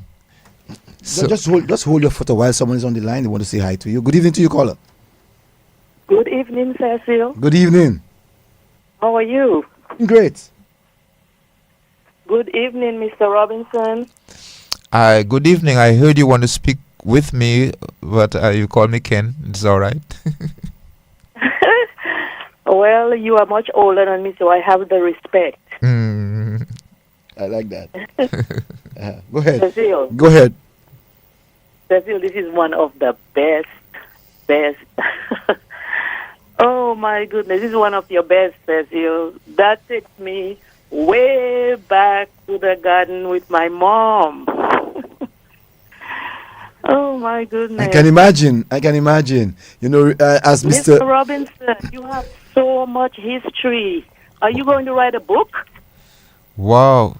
You mean what I said there is enough history to write a book? I'm sorry, what did you say? Just what I said there is enough history to write a book? But you have not, this is just a part of your whole life. Yes, I agree. Oh, my goodness. I can relate to your story so much. You know, you said you were an introvert when you were young. I was one until I got to standard 1. Oh. Yes. And I am from Grand Bay. And I did go to Chateau. Oh, my gosh. But I didn't know that Chateau was, before girls went to Chateau, that boys went there. I never knew that. Yeah, it was a boys' school, a total boys' school. Oh, wow. My. Then he spoke about the Creole language. My grandmother never spoke English. So I don't even know at what age I started speaking Creole. I just know that, it was just part of my upbringing. Okay. Well, Yeah. it's good that at least I have somebody that can relate to what I'm saying. Yes. And I'm thankful. I am thinking of writing a book. As a matter of fact, I've written over 250 pages already, not to put in any book form, but just for memoir. And if you tell me to write a book and you'll buy a copy, then I'll do that. Well, I'm going to buy a copy of mine as well because I do have one in publication, but it's on poetry. Oh, yes, okay. So, and the first chapter is about my mom in the garden. She would put me to sit on a crocus bag while she did her work in the garden. And it was so peaceful. Oh, my goodness. Yeah, and while you're saying that, my grandmother would give me a bunch of bananas, and when I couldn't carry it, she'll still take it from me and put it on hers where she had 2 or 3 already. So, our grannies, if it was your mother, it was my grandmother taking very good care of me, not making sure I didn't hurt myself. So, I have a similar story too. I mean, there is a place called Mopo in Grand Bay, The last time I went there was with my brother, and he gave me some bananas to carry. We got ripe bananas. So you had to go down the valley and climb the hill, you know. So when I got up at the top of the hill, I couldn't go any further. So he had to carry mine as well. Okay. Actually, he liked my load. He lightens my load. Okay, so nice to hear from you. Thank you. Yeah. I suspect I'm going to call you sometime to be part of the program because you two have a very rich history.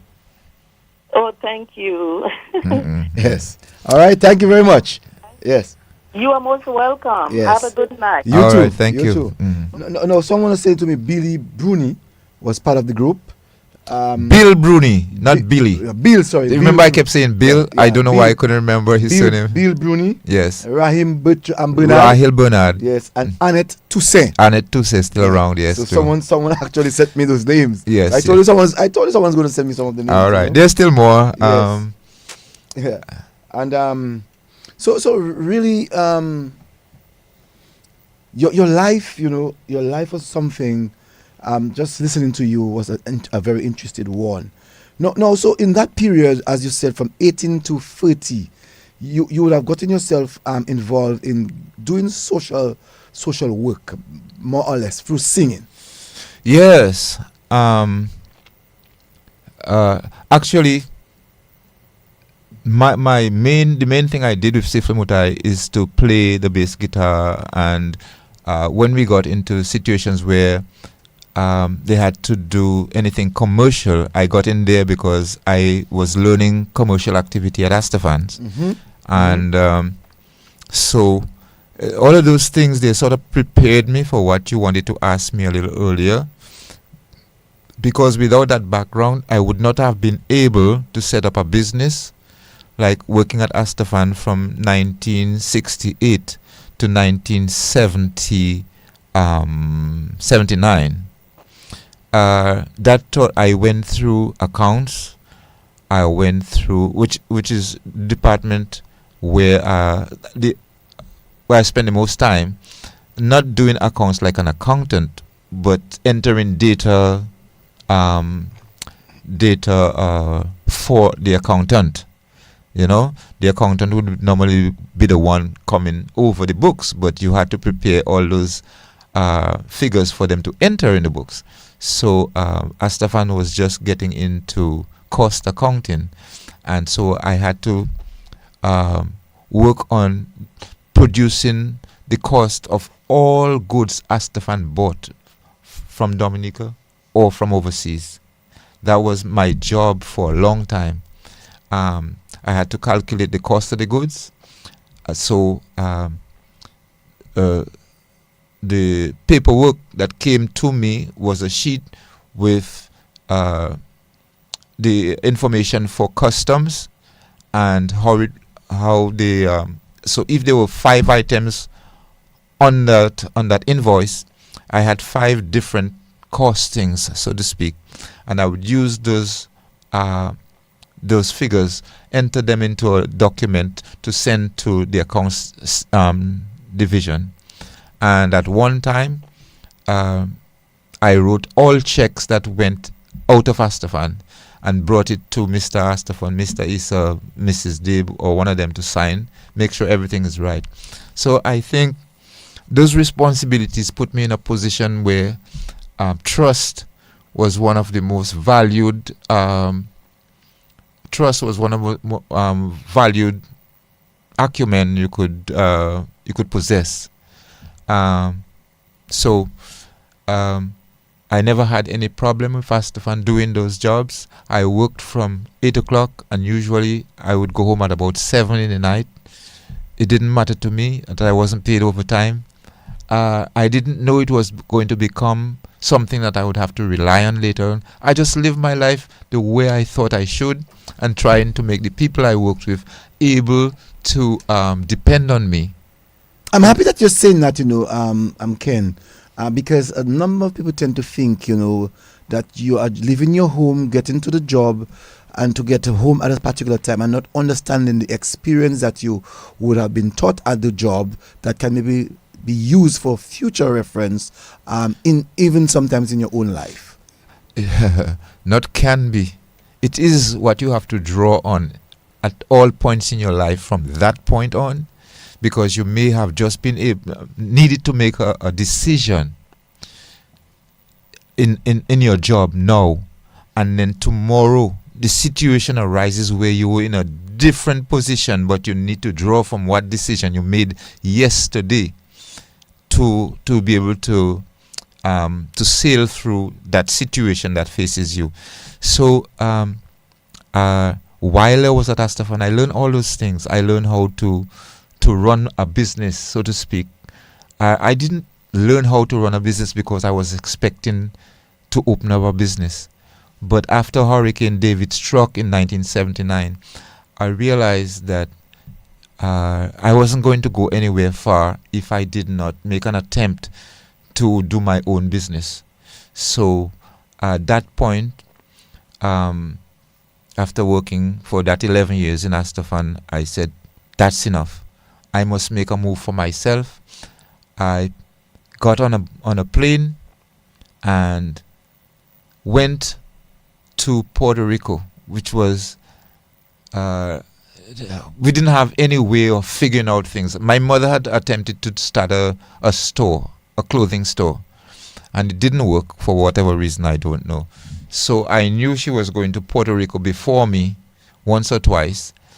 So I think I got some information that was the best place to go to, because some other people were going there to buy stuff.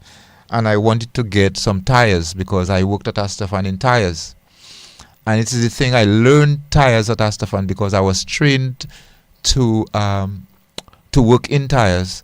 I spent some time in Moline, Iowa, at a school learning about tires, which I came back to Dominica to set up the factory that Astafan had bought to retread tires. So I was the person that they had put in charge of the tire factory, and because I was able, I got the job, and I stayed there a few more years. In total, I spent the 11 years at Astafan. Someone also, in reference to naming of some of the people, they said that Smokey Richards and Clifton Bell was also part of the group. Clifton Bell, but not Smokey. Not Smokey Richards. Smokey may have appeared to be part of the group because he had an interest in the group. Mm-hmm. As we are on, I just want to say good evening to Snapper, also to Rosalind Sevre, and to Jennifer Green. Oh, Sevre, yes. What's her name? Rosalind? No. Richards? Formerly, after Sevre, she became Mrs. Abraham. No, that's the sister, Carol. Carol, yes. Yes, Carol. So Carol is the sister of Rosalind. Yes, so they are. She was in Sipi Mutai too. Jennifer Green. Not Jennifer Green. No, I'm not saying no. Jennifer Green is also on the line, so I'm just saying good evening to them. Derek Mann, a number of people. Smokey, a guy by the name of Smokey.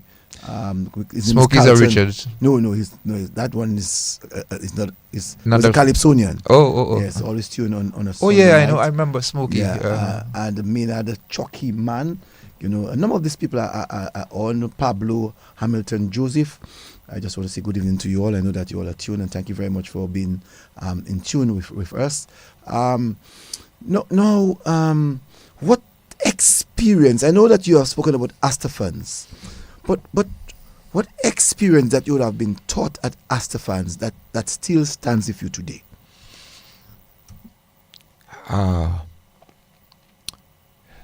I think I just come into my own business from Astafan,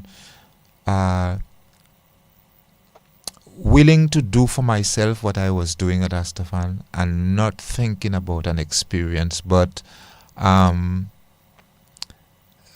the confidence that I can do what I set out to do was more important to me than experience, because I realized at one point that my timidity was not helping me when I tried to set up my own business, because even advertising, I felt sort of exposed to put my name out on an advertising on a radio advertisement, because then I chose my name as my signature for my company. Okay, so just putting my name there, I felt intimidated. I felt I was encroaching. I was meddling because there were some big boys. Now I was just coming from a big company, the biggest company in Dominica, and I was going on the other side to compete with that company. It's a very different frame of mind, a different mindset. Amazing. Today you are opposite that same big giant company. I remember getting some retorts telling me about how you will feel because you cannot survive on the other side of Astafan. So I've survived. That business has been there from 1997, 98. So it has survived the most challenging times. No, Ken. Ron Abraham and yourself, these are two men that I do admire. I can say that boldly. Ron Abraham, because he has changed the landscape of telecommunication in the entire region, not just Dominica, but in the entire region. You came on board yourself with production when no one really wanted to challenge. And today we are seeing the growth of the young men today. I may not know of your work that you would have contributed in production. Right. And I have to thank Ron Abraham too, because he showed some trust by encouraging me to do production for MAPIN. So I used to do a news program for MAPIN 5 days a week with Clifford Gibbons being seconded to me from MAPIN. So I had a partner in Clifford working with me every day and going out with me to gather news and presenting news by television in my basement at Santa Roma, and forming that television production company, so to speak. It wasn't a company, just something that I rigged up, and we did a lot of things, like people who worked with me in that: Mario Tula, Duncan Stowe, Parry Bellot, Lennox Linton, Steinberg Henry. They all read news for Nature Island Studio News, and helped the growth of production in Dominica at the time when there was nobody else who was thinking about that, who even knew that could be done. So I always like to challenge myself on things that other people cannot do or cannot think of doing, and I always feel comfortable in my skin doing those things. So it never turns out to be as big a challenge or bigger challenge than I can handle, because of the confidence with which I go into it.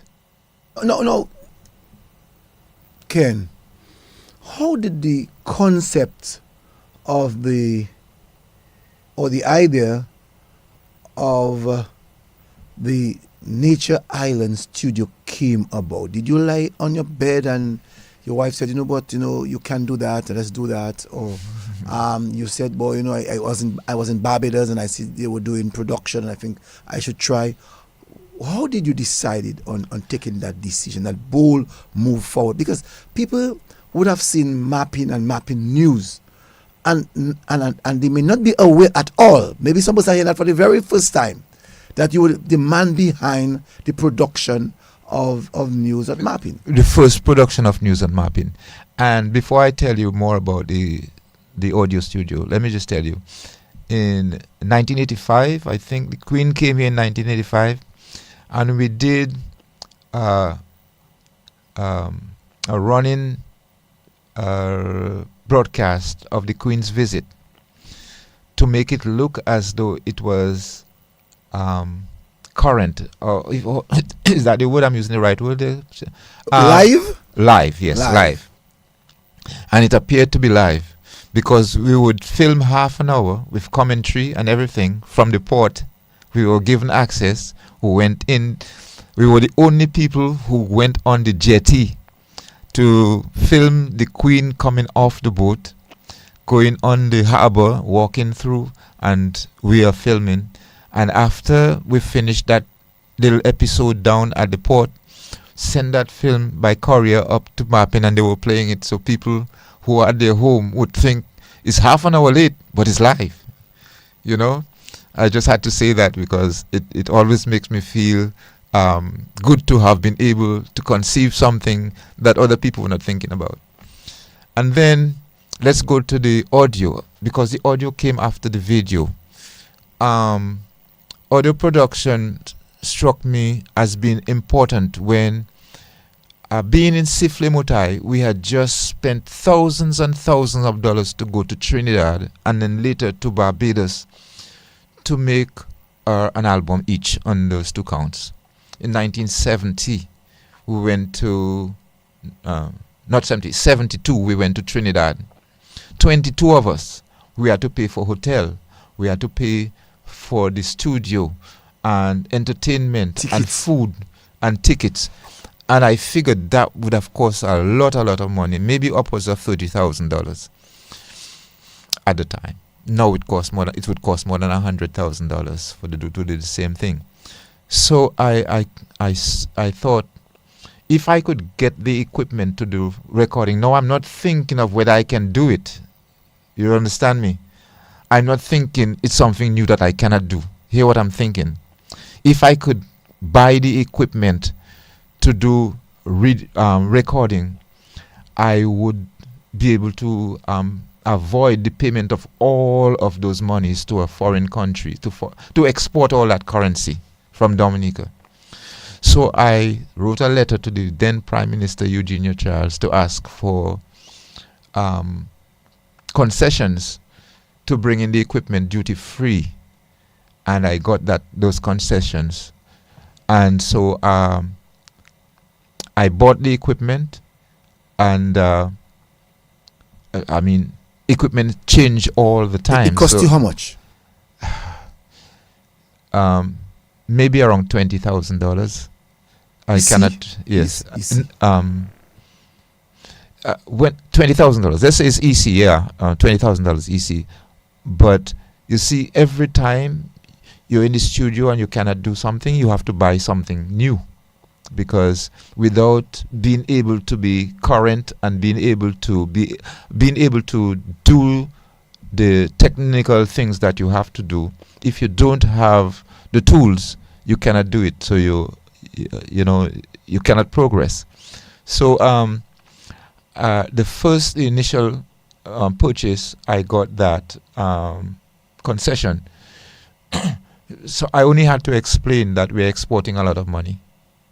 So my concept was not whether I could do it, but how I could save the country a substantial amount of money. And I think I have to say that I saved the country money from then on, because after I opened a studio in Dominica, nobody went overseas to make a recording after that. Because before that, we would have seen even the Kailas bands would have gone to Guadeloupe and Martinique and Barbados and Trinidad. At one time, we counted 27 Kadas bands in Dominica. Okay, that's a good time before I came into studio situations. And a lot of those bands had gone away. Even I was talking to Chubby just a few days ago about that same situation. And they made their music in Martinique and Guadeloupe, mostly because those two islands being annexed to us, close to us, it was easy to go across the waters just there rather than going to Trinidad or Barbados. which was a little more intimidating to them because we could speak the patois, which gave us a kind of acceptance. So although I never went to those countries for the sake of doing any kind of musical recording or anything musical, I just feel that there were some things that enabled Dominicans to go to Martinique and Guadeloupe to do recordings, and they got starter deals. Those that didn't make it did not make good of what they got, and we still have people like that who never make good of what they get, but they use up the resources and they just stay at the same place because they are not wired to be entrepreneurs or business people or not profit-oriented people. So they just want what comes into your hand right away, and then they spend that and they come back and just our fishermen operate a lot like that. like you said in reference to the video, you had this guy doing engineering for you, but then you went into, as you said, audio, and you had another genius being on board with you. That was Radigan Lennox Royer. Yes, Radigan stayed with me for a few years too until he immigrated. So during the time of Radigan, we both sat behind the console and we shared turns because there was so much work to do. When Radigan wasn't able, I would take over. When I wasn't able, Radigan would take over. Like I was running a full-time business, and so I had to make sure that business didn't fail while I was spending a lot of time in the studio recording music, which at the time people couldn't find the money. So I always had to make compromises with how much I was able to charge. But a lot of the music I did, when I started, I did the music free of charge, like FREE? Free, free, yes. FREE? Yes. Or THREE3? That THRE didn't come in very quickly. It doesn't come in close because the first free music I made was for Cleve Jajac. It's a recording called The Mother on a 45. And what was on the other side? I can't remember. But you probably have it in your studio, The Mother. And I'm sure even Calypsonians then started coming by you. You remember the Three Musketeers? I think Carlton. Yes. The same Smokey. Yes, I did. Smokey. Yes, I did an album for them with three of them on one album, I believe. Yes. Right. I remember that. No, you after you've been a pioneer in both video and audio, and I'm happy that you are seeing that tonight because it's important that people are aware of that. It's many years ago, and sometimes people do forget those things. But people like me who keep things into my own brain and understand the things that was around me. You had, after being a pioneer, after you came into the business, you had a rival in McMurray. Yeah. How much of McMurray aggression would have prevented you or dampened your spirit in the continuation of your business? McMurray was never a rival. McMurray operated as a matter of fact. It was a relief because we were getting so much work which we couldn't do. So having a second studio in Dominica, after having introduced studio business, studio work in Dominica, and it was taking off at a pace we couldn't keep up. So having a second studio was a plus because I spent a lot of nights not able to sleep and having to go to work the next day. So Mac was never a rival studio. Rival in the sense of who could do the better music, but not as though he was taking any work from me that I... So you're the one doing the better music? I'm not saying that. You listen to it and tell me. I'm proud of what I have done. I suppose Mark would be proud of what he has done too. But it is important that we note that although you spoke of the video you spoke of the video in like 30 seconds and move on. But I would like to go back to the work that you have done in reference to the video, because after that, after mapping, you had SAT and you have had GIS and many others with live feeds bringing through television for viewers. Tell us how you actually decided that you're going to do video when you had no clue, no knowledge of that. I have, if you want to call it a complex, I like nice looking things. And I found also comfort in doing things that other people would consider too much of a challenge for them to take on. So when I went to New York one time, my mother was already in New York living. We were walking through Manhattan, and what's on my mind as we walking was, I think, before that, I had done some filming after I went to Jamaica in 1978, and I bought a film camera.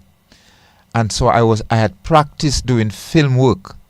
Okay, so I have to say that started Is it these little cameras, you know this? Yes, a Super 8 camera. They're still selling them up to now, but they look different. A Super 8 camera, and they're still using cartridges. Up to 2 days ago, I stumbled upon a Super 8 camera in this present day on the internet. But that Super 8 camera enabled me to impress Alwyn Bully with a little 3-minute 20-second film I had made of Jesus Christ Superstar, which he was putting on live at the St. Gerard's Hall. Still have that? That little piece? No, I don't have that. I have some film, but a lot of it got damaged. But I'm going to tell you something. And we made, after that, Alwyn accepted what I had produced from a situation that I had no control over, without spoiling and without showing a certain amount of professionalism that he could accept. And so one of us suggested that we should do Jesus Christ Superstar on site, to go to different places and film it as a movie. And we actually did that, and we brought back Jesus Christ Superstar into the St. Gerard's Hall and showed it many times to school children and other people. Do you still have that? Hurricane Tell David. me yes. Hurricane David destroyed the house where I was living, and a lot of it got wet. And so when I opened the film, a lot of the gel that forms the picture on the film got eaten away. So I didn't seek to preserve it after that, because once you played it, big patches of emulsion were worn off from the film because that got wet.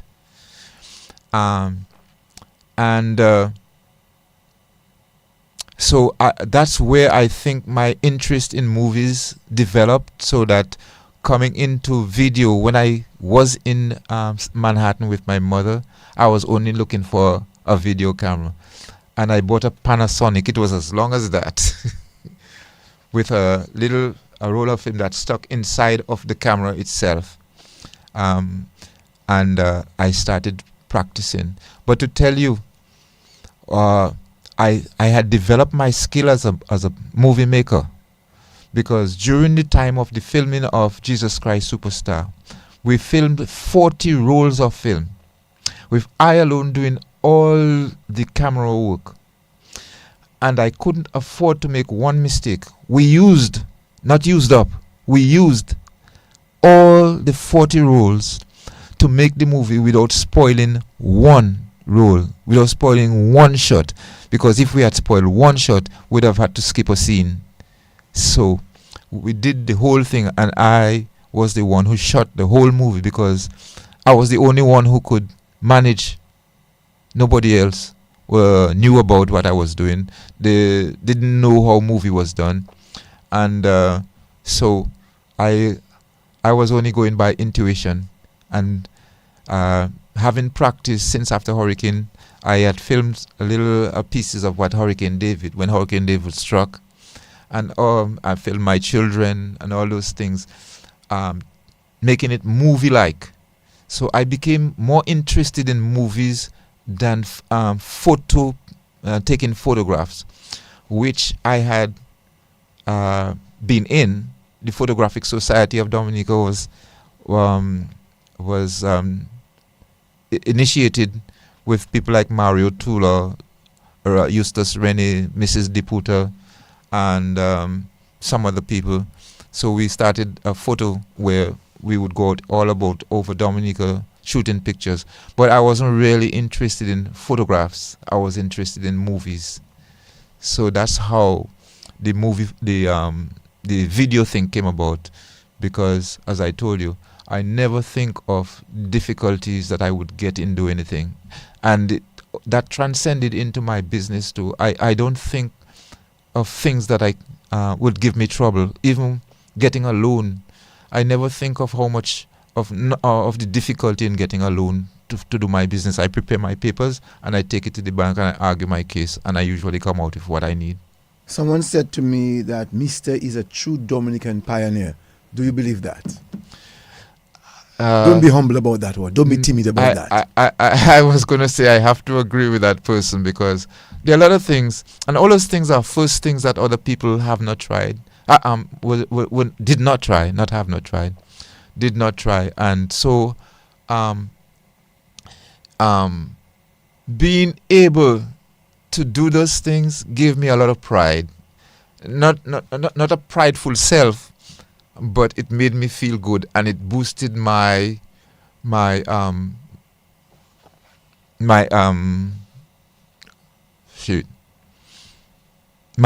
my ability, but what's the word I'm looking for, sir? It helped me to boost my confidence. Confidence is the word I'm looking for. Why you couldn't figure that out for me? So whenever I do something, I don't try to figure how hard it is, but I try to figure how easy I can make it. I want to find out from you, Ken. When you started the whole process of both video and audio, it was very challenging. Today, we see the present generation have it digital, very easy, on your phones.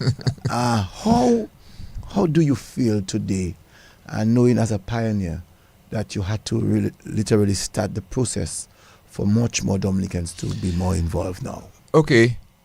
With the movie I made with Alwyn Bully, we had the audio, which was separate from the show that was going on. The audio was audio for the show, and we had to fit a video, film. We had to film so it fitted with the audio, and then the how you call it, the idea of assembling it, you call that editing, cutting up all little pieces of the film and pasting it back together to make sure it fits with the flow of the music, because the music was not played together. They were played at the same time, but it didn't come off. The music wasn't recorded on the film strip. So when we went to play the film at the St. George's Academy, we started the projector, and then we started the tape machine, two different machines, and they had to hold with each other, or we had to slow down one to catch up with the other one, or anytime it went off. Did you have to do quite a lot of slicing of tapes? Splicing is called, yes. That splicing, but splicing in a very precise way. Very precise, because even in at DBS Radio in the early days, we had to do a lot of splicing. Like today, the young people do not understand or do not know the work that it entails in splicing and to get the word exact. Yes, and that took us, after we had the film made, to splice it and stick it back together. Took us about close to 2 months every night. By Alwyn, I would go down by Alwyn's house first to assemble that. So we went through quite a lot, and whereas you can get everything on this little phone now, sound and video at the same time, it was not possible then. It was not available to us because we would have had to buy a 16 millimeter projector, which was like $20,000, okay, and a 16 millimeter camera, which cost about the same $20,000. So just for you to think of starting a movie production company, you have to think about almost $50,000, because then you had to have lights also. So at that time, how did the bank had confidence in you? That you would have been a pioneer and see where we are today. Those things, I use up my family money. When I was just starting, I didn't go to the bank for those. But what I always figured is if it's a hobby, it can make money. And I always said, okay, I like that. It's a hobby, but I'm going to use it to make money. So I always made my hobby pay for itself. But you're responsible also for doing quite a lot of shooting of carnival events. Yes, I used to do that for mapping also. I shot all the carnival events on up to the time when I decided that I had to go take a different path from mapping. I was doing all that for mapping, and I shot all the shows, calypso shows, queen shows, all shows. Only I had the equipment and the manpower to do it.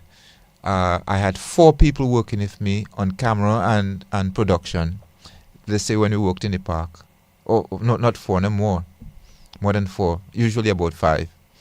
And that made the big difference, because at the time, it was a good feeling to be associated with that kind of status, to the production status of a big company which you were trying to form. Without knowing what we were doing, we were doing it. So we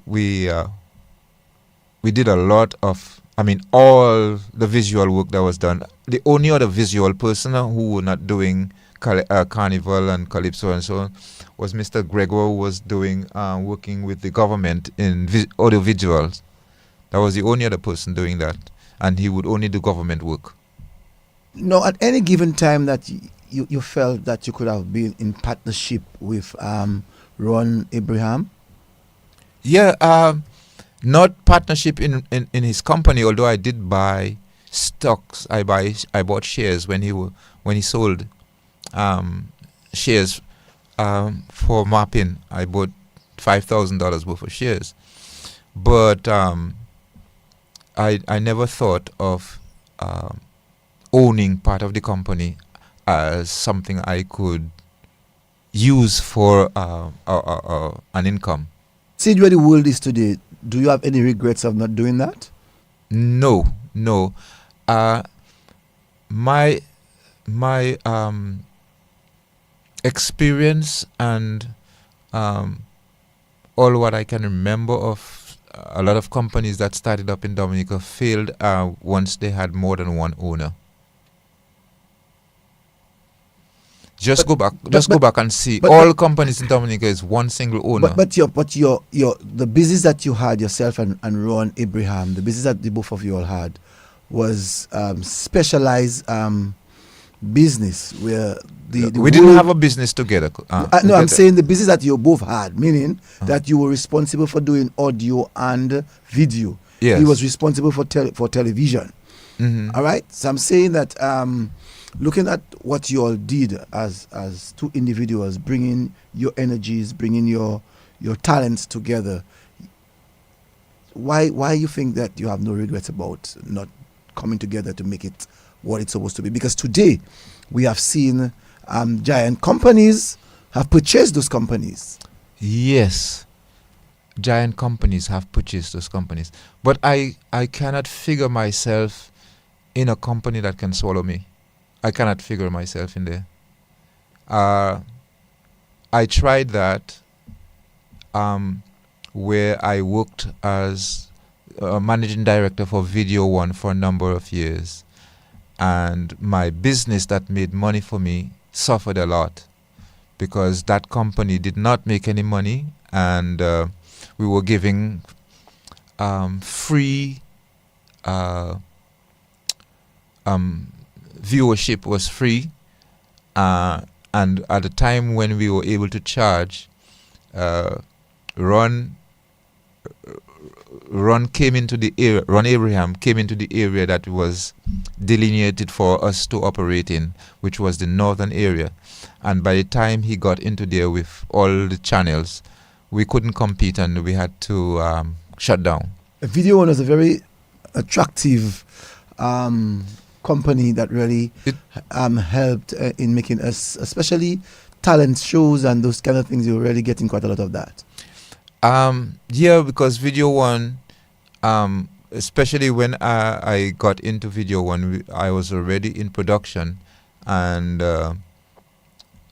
those little shows were part of a way of getting things done for the company. Are you disappointed that the work that Ron Abraham would have done in terms of liberalizing the telecommunications sector, are you disappointed that much is not being said about the work that he has done in that field? Ron Abraham, one thing that Ron Abraham did very, very notably is that telephone was an expensive thing. To calling by telephone was an expensive thing. I remember having to pay $5 for a 3-minute call, $5.60 for a 3-minute call before Ron Abraham went into telephone. And after Ron Abraham went into telephones, it went down to something like $2 very quickly. So you have to give him his kudos. And he spent a lot of money and a lot of company money trying to fight that status quo, and it's a pity that he paid the price for it. But it was something that he did for Dominica, and Dominicans ought to understand now, if Abraham hadn't done that, they would be paying 4 times the amount that they're paying now for telephone. Because I remember even doing a call, collect call to England. It was 6.30 for a minute.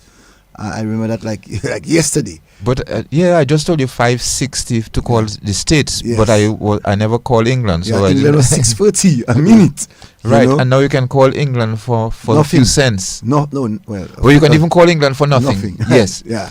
But and that's new technology. And before that new technology came, the matter had been sealed as to have become a much lower cost for Dominicans, because Ron Abraham had done whatever he had done to gain entry into that.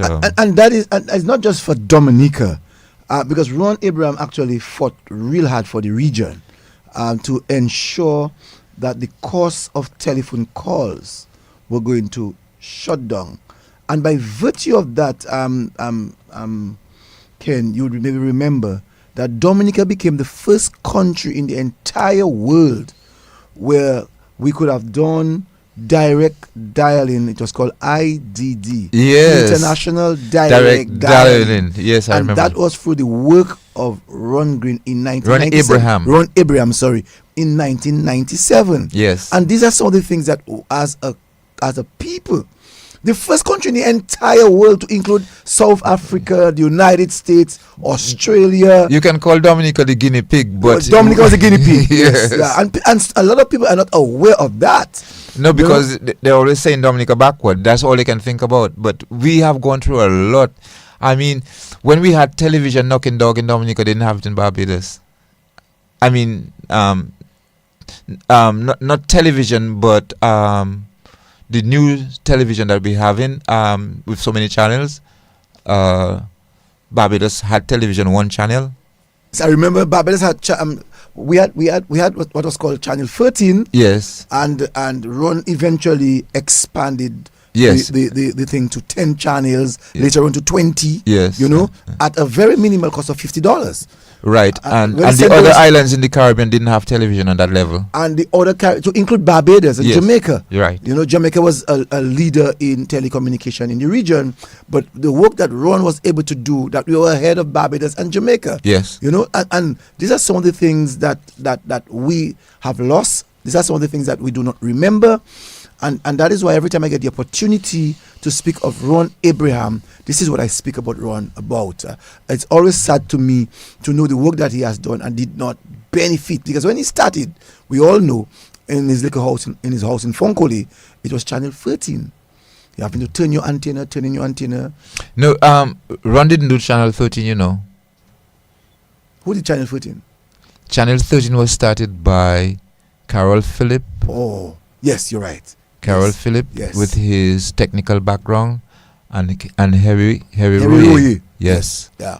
And then I joined them later Yes. on and expanded the ownership to be among six of us. Mm-hmm.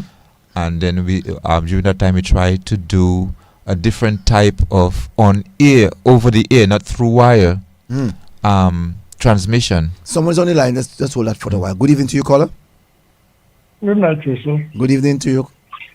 Yeah. Good night, Mr. Ken Robinson. Good night. How are you, sir? I'm doing well. Good. Interesting program. Very interesting. I'm listening. And, you know, Jennifer White was also part of Supreme Time, right? Yes, I mentioned her name earlier. Oh, okay. Now, you mentioned also about this tire shop. Not a tire shop, because that's the fans tire retreading plant. Yeah. Can you, I think the area where Jolly's Pharmacy have the new mega store now, they also used to produce gas. It was around that same area that the tire plant was, right? That was my That was your, Astafan, that was your own. I had a tire plant when I opened mine just above where Carlton Phillip is now located. Carlton Phillips is now, right. Right. Okay, all And right. Astafan's place was at Astafan's property a little higher up. Goes higher up? Yes. Where the child have that place now? No, on Astafan's property. Astafan is still in the same place. Simply because I can remember when they used to have the Peugeot and the Volkswagen garage right in the same area. Yes, inside there at the back. Inside, at the back. Oh, okay. So that is where the tire plant was. Yes. Oh, okay. I was just trying to remember because, and I was also your neighbor. Maybe you don't remember that. Well, you haven't When told you me who live- I'm speaking to. Okay. I know my peer very well. They were very close. I was very close. We used to live in Pottersville at one time. Yeah. That is where Mr. David Mitchell had that big house in the corner where Suki had. Yeah. Uh-huh. Yeah. I know. I mean, I lived there. I know all of those things. Yes. Cecil calls me Pablo, but I'm Victor Jose, Nema's brother. Nema also used to be in several times. Yes, I called her name earlier too. And, yes, I did hear that. But it's a very good program. Listening. Thank you. You somebody asked you to write a book about those memoirs doesn't leave your brain when you have them like that. Well, it's your life. You cannot. It's hard to forget. Yeah, because I'm listening to you and I'm saying, but I remember all those things very well. And when you spoke about people said that you're competing, but you see, your business was no competition with Astafan. Astafan produced a different line of things than what you are Well, doing. you're not quite right. I opened a grocery store there, I and can remember the grocery store, but right. not you didn't sell clothes and anything there No, before, you know. I'm So selling clothes I there. remember, I remember the grocery store. Mm. And one thing I have to tell you is I want to compliment you on the production of your cake because whenever I'm in Dominica, whenever I'm in Dominica, maybe your wife can tell you what. That is one of the places I was going to get my cakes. Eh? Oh, Anyway, good program. Cecil, good night. Night okay. to you, Thanks for Paulo. calling. Yep. Okay. Pardon? Good night, Paulo. Oh, yes. Okay, man. Good night. Good night. Mm, All yeah. right. Right. So yes, yes, Ken, you also, because we have spoken quite a lot in reference to you being the pioneer in the area of audio and video via cameras. Tell me, how do you see this present dispensation on the same issue of video and audio on the cameras? What do you think of it now? Is it innovative? Is it challenging? Is it exciting? Cecil, there are some people who are doing some fantastic work in video production. But they have fantastic equipment, which is not what we had when we started. But we could, if we had that equipment at the time, our work could have been as good or superior because we got our work to look good even at that time when we had primitive equipment. But I'm not taking away anything from present day operators and video men, and they're living in a different time when things are more available. Knowledge is free and available on the internet any time of the day, any time of the night. If you want to know something, you can go there and find it. When I opened my studio, when I opened my video production company, I had nowhere to turn to get information beside expensive books and not necessarily what you're looking for in the book you're going to find this time. Well, no, I just want to say to our listeners that my guest is 2023 Meritorious Award Service Awardee, Hendrik Ken Robinson, owner of Robinson Enterprises. He's also the founder and owner of Nature Isle Studio. It's a Cicero Award, eh? Cicero Award. Yes. All right. Thank you very much for the correction. I should have known that. Mhm. I only reading what is given to me there. Okay. All right. So the Cicero. So my guess is the 2023 Cicero Award awardee. Awardee. Yes. And so we are here talking about his success. We're just from talking earlier on in reference to his video and audio business, which is that of the Nature Island Studio. Now you are a businessman in reference to your Robinson Enterprises. Tell us a little bit more about that. Robinson Enterprises started in 1979 when I felt that I should go on my own. I started buying tires, which I went to Puerto Rico to buy, and found a way to get it to Dominica. At the time, there was no direct boat coming to Dominica for a brief time when I started doing that business. So, you asked me earlier, how has Astafans helped me, or was it that? Well, I'll tell you something. Having been exposed to a certain scenario in Astafan where transshipment of goods were part of the everyday business of getting goods to Dominica by Astafan from overseas as far as China, I figured that was available to me in the Caribbean. So when I went to buy tires, I couldn't carry it in a plane, and I couldn't get a boat to bring it to Dominica. I sent it to Guadeloupe because we had boats going to Guadeloupe every week, So I thought if I sent it to Guadeloupe, I would be able to get it to Dominica.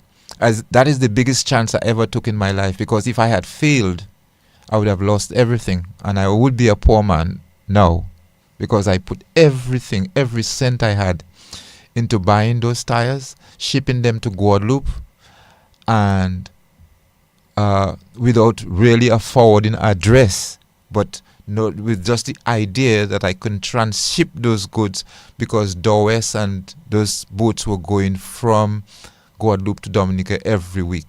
And after I shipped... Before you go to after, how did you now take the tax regime? Because Guadeloupe would have been a European country. You purchased the item in an American country. How did the tax regime dealt with you?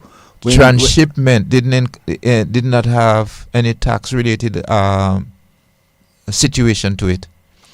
Transshipment, it doesn't go into Guadeloupe, it passes through the port. So just to finish the story, after I asked the captain of a certain boat to get the goods to Dominica from me, because it was in Guadeloupe, and he didn't do it for 3 weeks, I then boarded a ship which I went to Portsmouth, a boat, on those not yachts, how you call them again, the steamers, sailboats, steamer. And Cyril used to operate that. I boarded a boat. We left here at midnight to go to Guadeloupe. We left Portsmouth in the area of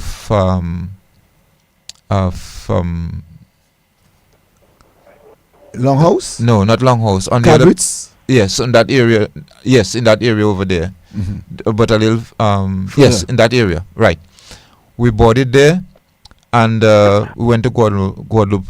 Midnight we leaving. We reached Guadeloupe 6 in the morning. We got off the boat. I went to see about that. I met a guy, a Dominican guy. Just remember that Dominican guy. Just remember that point where you stopped, a Dominican guy. Someone else is on the telephone. Good evening to you, caller. Yes, Cecil, it's me again. I just heard Mr. Robinson talk about Nature Isle Studio. Is there a website for that? And what is it really about? It's now National Institute for Praise Production. We don't have a website, but if you go on Facebook, we are live. Okay. We are present on Facebook for now. We will be commissioning a website and a YouTube channel soon, but we are presently on Facebook. Okay, all right. Thank you. Thank you. So the guy. Yes, I knew him in Dominica, and he came to the boat because he's Dominican. Every time the boat comes, he's there. Mingo is his name. And I told him what my mission was. He said, okay, I can take you there. We went, we got a guy to do the paperwork, a broker. And at that time, he charged me 100 francs to make the paperwork, to do the paperwork for the transshipment. I found that was so astronomical. But I had no questions that I had to pay it, because I'm not going to argue with the only man whom I don't even know well, who's going to do the work for me. So I hired the guy. He did all the paperwork, and we were able to load the tires onto Mingo's truck and drive it from the customs to the ship. So while I up to now, that would never happen in Dominica, that the government would give you a shipment of tires to take into the country and drive it to another part of the country, without an officer. So, but we got that done. They gave me the tires. Two tires were missing, stolen or whatever, misplaced, gone astray or whatever. 2 tires were missing. But I took what I got. I took it and I carried it to the boat that was going to leave to go to Dominica in a few days. I did that in 2 days, and after that we had the rest. I had the rest of the time to go around Guadeloupe and know a little bit of Guadeloupe. So it wasn't very hard. I just thought that it was a little expensive for that particular transaction, and then I paid Mingo for transporting the tires and left it there. My tires came to Dominica, landed on the jetty opposite Douglas, RBD, right there. And as soon as I landed, I started selling tires. Wow. That is amazing. That is amazing. Yeah, that was amazing. I started selling tires right there because there was a shortage of tires. I was in the correct business at the correct time. After the hurricane, Dominica had been going short of tires, and tires wasn't the thing that a lot of people were thinking about because the availability to the ordinary person who did not exist. I like that the availability to the ordinary people did not exist. So you'd have to look at the bigger companies like Astafan and the companies that traditionally imported tires, and they brought in tires from far away, like England, which was a main port of where we purchased a lot of our goods. Import goods. Yes. Uh-huh. So a lot of tires are coming from England. So they would not have had time to bring in tires in a short time. What your taxes was like when you arrived in Dominica? The taxes really haven't, the figures on the taxes haven't changed. The price of the tires have changed, but the taxes have always remained 20% of duty, and up to now. And you are into pastries. I'm into pastries, yes. During my early years, not early years, I'm totally wrong there. While I was working at Astafan, in the tire department, a guy came to see me and asked me if I would buy provisions, ground provisions, and ship to him in St. Croix. I didn't know the guy, but this thing, I know someone that knows somebody. It's true. He knew somebody that knew me. And the guy sent him to me and said, if anybody can help him in Dominica, I can help him. The guy didn't know me that well, but I had done something for him that pleased him. So he sent somebody to me who he expected me to extend that same courtesy to. And the man came to me. I brought him to dinner with us at my home. We sat down and we talked. My wife cooked a nice dinner. We talked about all what we had to do. And then at the end, he told me, well, I want you to do the business for me. I said to him, but I'm working. He said, you can do it.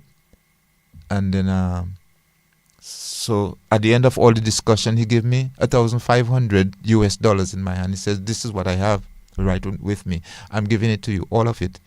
And we'll arrange for a plane to come and collect the goods. All of that discussion we had, and it would come in on Saturday, and I would still have the goods ready.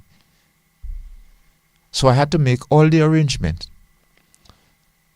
to buy ground provisions all over Dominica to fill a plane, which carried a big 5-ton load of provision, a very big truck, and do it in a very short time. And work it out so I can make a profit and he can make a profit. And the people that are going to work for me will do it well and do it so that they can make a profit. So I had to hire a truck. So I found a friend who I had done something good for. We worked together at Astafan and had gone to buy his truck. So I promised him, rent the truck to me alone. You don't do any other work. You just work for me alone and I'll pay you well. And I found a good man. His name was Tula. And he went away. And then I sent him all over in the east to buy Monjon and those places to buy ground provisions. And he would fill up his truck and bring it to Marigot, where I would then consolidate what I bought in other places, what I bought at Marigot. Sometimes I would fill my car with oranges from Roso to take there, to make up the paperwork for me to ship it. And my grandmother then became my agent at Marigot to load those goods, those ground provisions that I bought, and ship them out on a Thursday morning, twice a week, on a Thursday morning and on a Monday morning. The goods I bought on Wednesday, we shipped on a Thursday. The goods I bought on a Saturday, we shipped on a Monday. And, on a Saturday, I'd bring up my whole family, and we would have a nice weekend with my grandmother, and my grandmother liked to cook broth because she was a fisherwoman, and so she would cook that broth for us. And during the week, the guys that I work with like to come with me to Marigot, where they would help me to load and weigh the produce, and my grandmother would cook for us and make sure that they enjoyed a good meal for us to drive to Roso.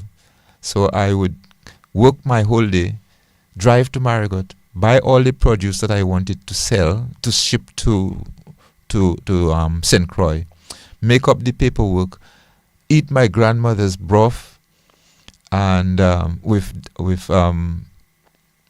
dolphin, and then drive back to Roso. And very often we reach Roso after 10 in the night, after 12 in the night.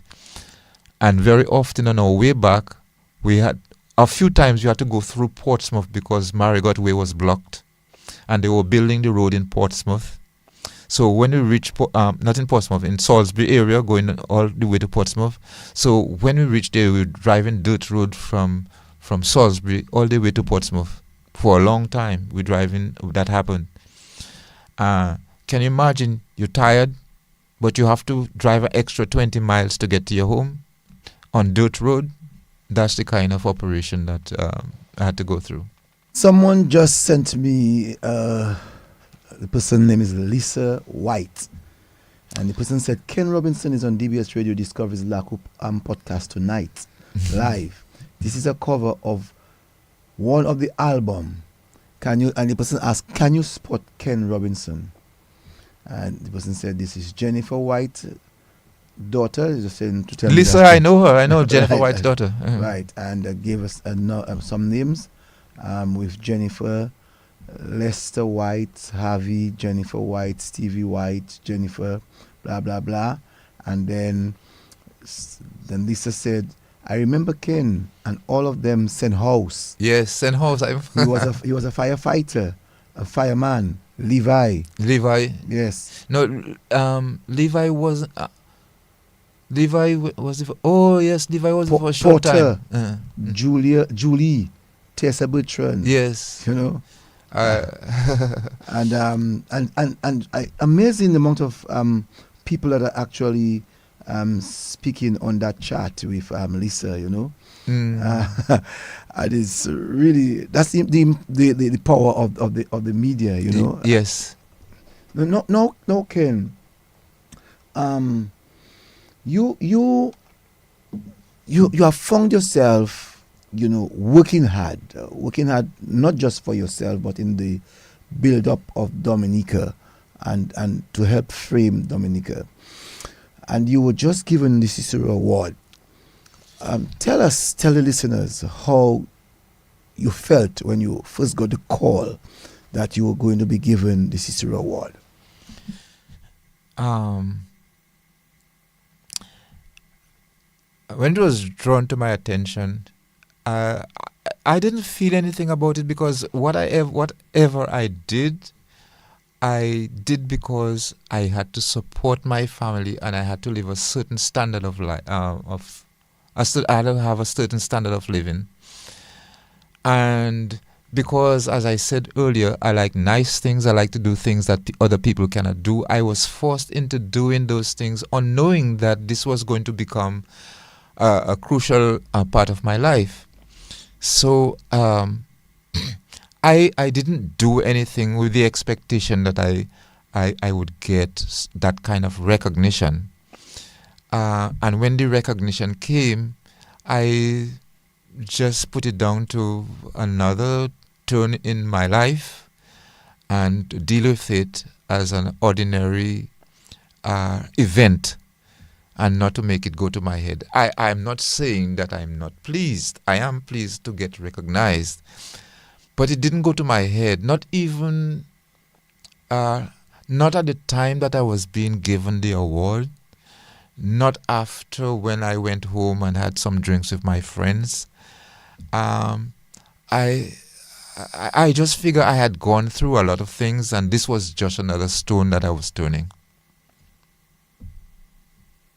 And I know that upon receiving that award, you would have had your friends from all over calling you and giving you complimentary words.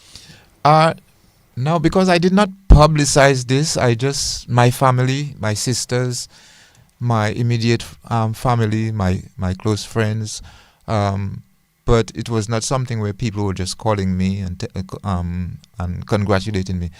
I think walking through the streets of Roso gave me a new way of responding to people who a lot of them want to talk to me because I was in that scenario, in that celebrity state. And whereas I was always a private person and always wanted to be left alone, I think now, since that happened, it has really caused me to open up some more and to accommodate ordinary, unfamiliar people, and not to feel offended or encroached upon. No. When you were told by me that you were going to come in here and do this Laku program, what did you feel at the time? I wish you had asked me that a week earlier, because I had something going, and when you told me that you could not at the time because you were doing the Christmas song contest, I felt really disappointed, because I am carrying on with this organization that I just was able to enunciate, the National Institute for Praise Production, which is entering into a program to develop gospel music in Dominica for all Dominicans. And a while ago you asked me if it's free. Yes, it is free. If you sing gospel, you can gain access to National Institute for Praise Production without the need to consider a big budget. We do require that you become an associate, in a way, a registered associate with National Institute for Praise Production. But everything else, your accommodation in the studio will not cost you any money. So it's on that basis, because last night we had our final for the second year of gospel song competition, second year for gospel song contest. And Cecil, it was a fabulous show. I have never experienced more Dominican talent assembled on the same stage at any one time in Dominica. All Dominican talent with master songs, master delivery. Very good backing up by the band. Very good, and an acute sense of appreciation by the audience. I know that you did write to DBS to request of DBS to be a partner with you, and I really wish when I saw your letter, honestly, I really wish that we could have done it. But at that same time, we were thinking of having our Christmas song contest, and we were looking at budgets, and so it was not very easy. I hope that the next one would not be during the period of Christmas, so that we'll have to forfeit again a level of sponsorship by contributing to the development of the arts and culture. And so I'm just making you be aware that we would be happy to be part and parcel of that type of development of people's talent. But I know that when Mr. Ruben was alive, that you were very close to him. What impetus that Ruben had in you yourself doing business in a way that was different from many other people? Before Ruben did Ruben and I are brothers-in-law, so just married to two sisters. Yes, he was married to my wife's. He was married to my wife's sister, and so we had a very good and close relationship until his death, and we always looked forward to being in each other's company, and I always found him a very savvy person when it comes to certain things. So you depended on each other for certain advice. He wanted advice on how to run the business, I would give him advice. If I wanted advice on certain other things, I would ask him for his advice. But we had a good understanding of each other's needs, and so we sort of complemented each other as brothers-in-laws. But the only thing that you must understand is when Reuben opened that bakery, it was supposed to be Reuben and Robinson, because at the time when he wasn't working and he operated Caterpillar, so he was in between changing his job, and my car broke down, and I wanted a vehicle to take me to somewhere, a village, to buy some produce, some potatoes to ship to St. Croix. So I had to go and make the arrangements, and Reuben offered to drive me. So we drove up, and while we were going up, we were talking, and while he wasn't working, and we came into, I suggested to him, let's make a bakery, man. He wasn't in bread as yet, And he told me his brother was making bread in Tortola. His brother was working in a bakery in Tortola. I said, well, good. We'll bring your brother down. He'll teach us how to bake. So that part never really happened, although his brother came here a few times during the time that he was baking. But he didn't come to teach us to bake, because during up to that time, by that time, Reuben had learned to bake, was a full-time baker, and was able to accommodate his brother as a guest in his house rather than as a worker. So it was something, a conversation that happened between us while we were on our journey to buy produce, and from there, I think I was a little slow, so Reuben just went ahead and started his bakery. That's good history. Yeah, that's good history. Teresa Fredris, she says that yes, Ken, remember you working at Astafans. My name is Felix. Well, she was Teresa Felix at the time from Point Michel. I worked from 1970 to 1975 at Astafans. Yes, I know her. You know her. Joseph Carbon, Mr. Robinson, Cecil listening from Texas, Houston, Texas. Robo, you will stand out as one of the great Dominican. Be proud and go Ken go. Wow, that's nice, So a few thank people, you. Christopher Dangaben says, blessing to you both. Thanks for your contribution, Mr. Robinson. Ali Sebri50, it's a good night, and I really appreciate, a number of persons that are actually calling, and let's call them out on Facebook and giving their sentiment. Some 59 comments on my own Facebook, 59 comments, and some free shares. That says quite a lot for the program tonight. It means that Mr. Robinson, that you really touched the hearts of many people tonight. As we come to the close of the program, give me your views of tonight.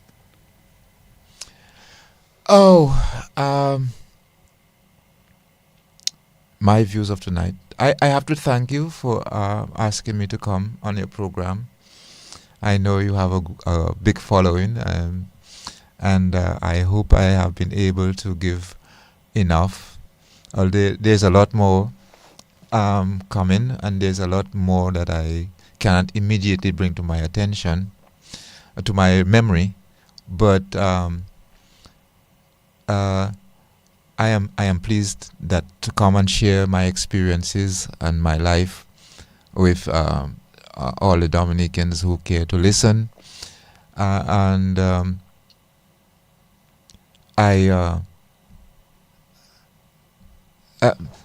something that has happened since July. My life has just taken a different turn, and I have been exposed now, and have become a public figure since July, when I first went on the radio on an interview. Here in this same chair I'm sitting with Julia Roberts. That was my first interview,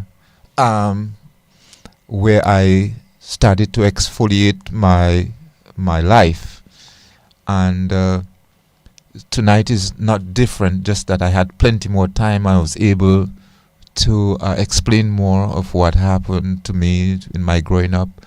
And I thank all those people who have contributed to, in one way or the other, to my success.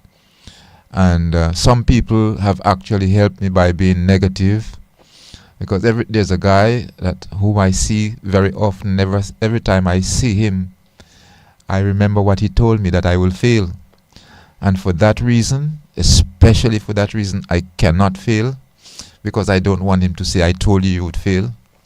So if you thought that you were doing me a bad turn by telling me that, you didn't do me a bad turn, you did me a good turn. And I'm grateful that you said it, because it awakened me. And so all those people who have been good to me by telling me nice things about the awards that I have been given, and my and the appreciation for what I have done for them, or what I have, a lot of people have told me about the good things that I have done. I've told them in the past.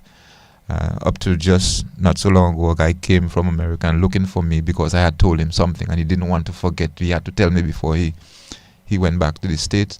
So all of those things make my life seem meaningful, and I would not change. I thank my wife and my children for sticking by me, and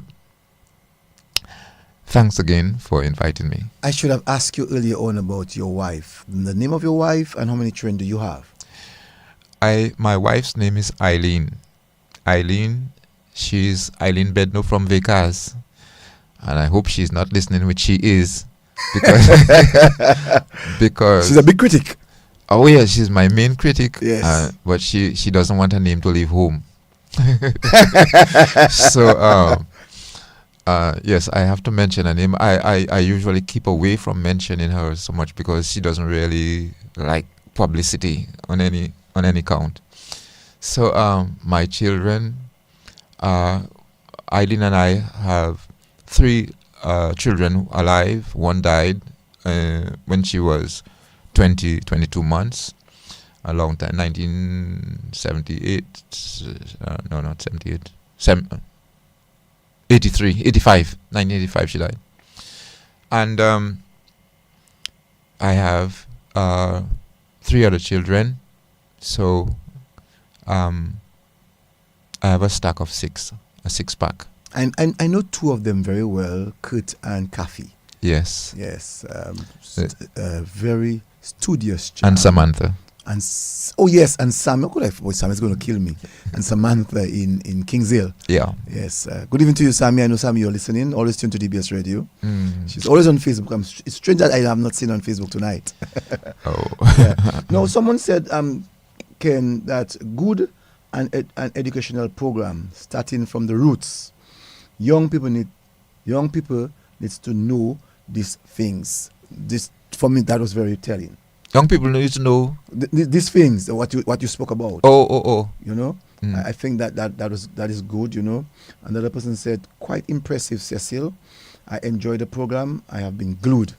Yeah. So it says what you were able to tell people out there, that every word that you said, they will want to hear the next word, and it means a lot to me, because this LACO program, it's really to talk about where most persons come from, to give their storylines and to try to encourage others, because too many times people blame other people for their lack of success or not achieving. Yeah. You know, and it is good that sometimes people can know the struggles of other people when they have made it and why they have made it.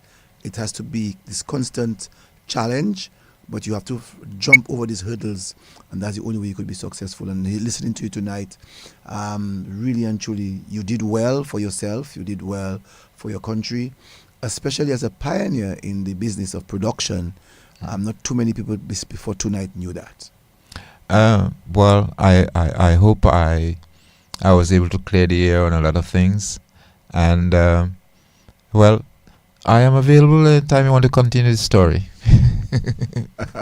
So thanks again. Your last words? Live a good life. live a fruitful life, live a life for Jesus. Don't regret. Don't do things you will regret, because you will regret them. I like that. Don't do things to regret, because you will regret them. I like that line. Thanks again, Ken. And I just want to say to you, enjoy the Christmas season as we go along. And I want to ensure you that you are successful and you'll continue to be successful with God's grace. Thank you, Cecil. And good night, health. folks. Good night. Thank you very much. All right.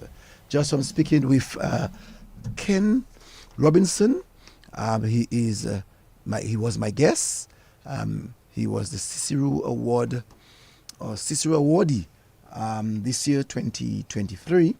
And I just want to say that tonight's program, he was able to outline to us, especially as the founder and owner of the Nature Island Studio, and also entrepreneur of Robinson Enterprises.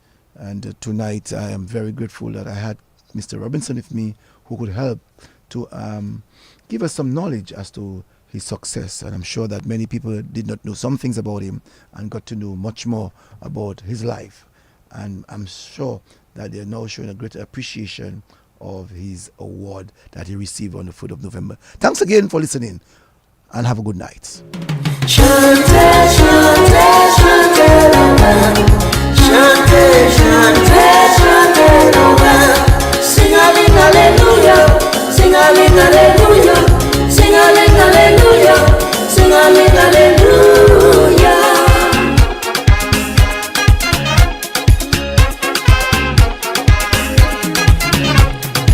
It is fair to see when Christmas is coming, everybody busy, waiting and playing, and the excitement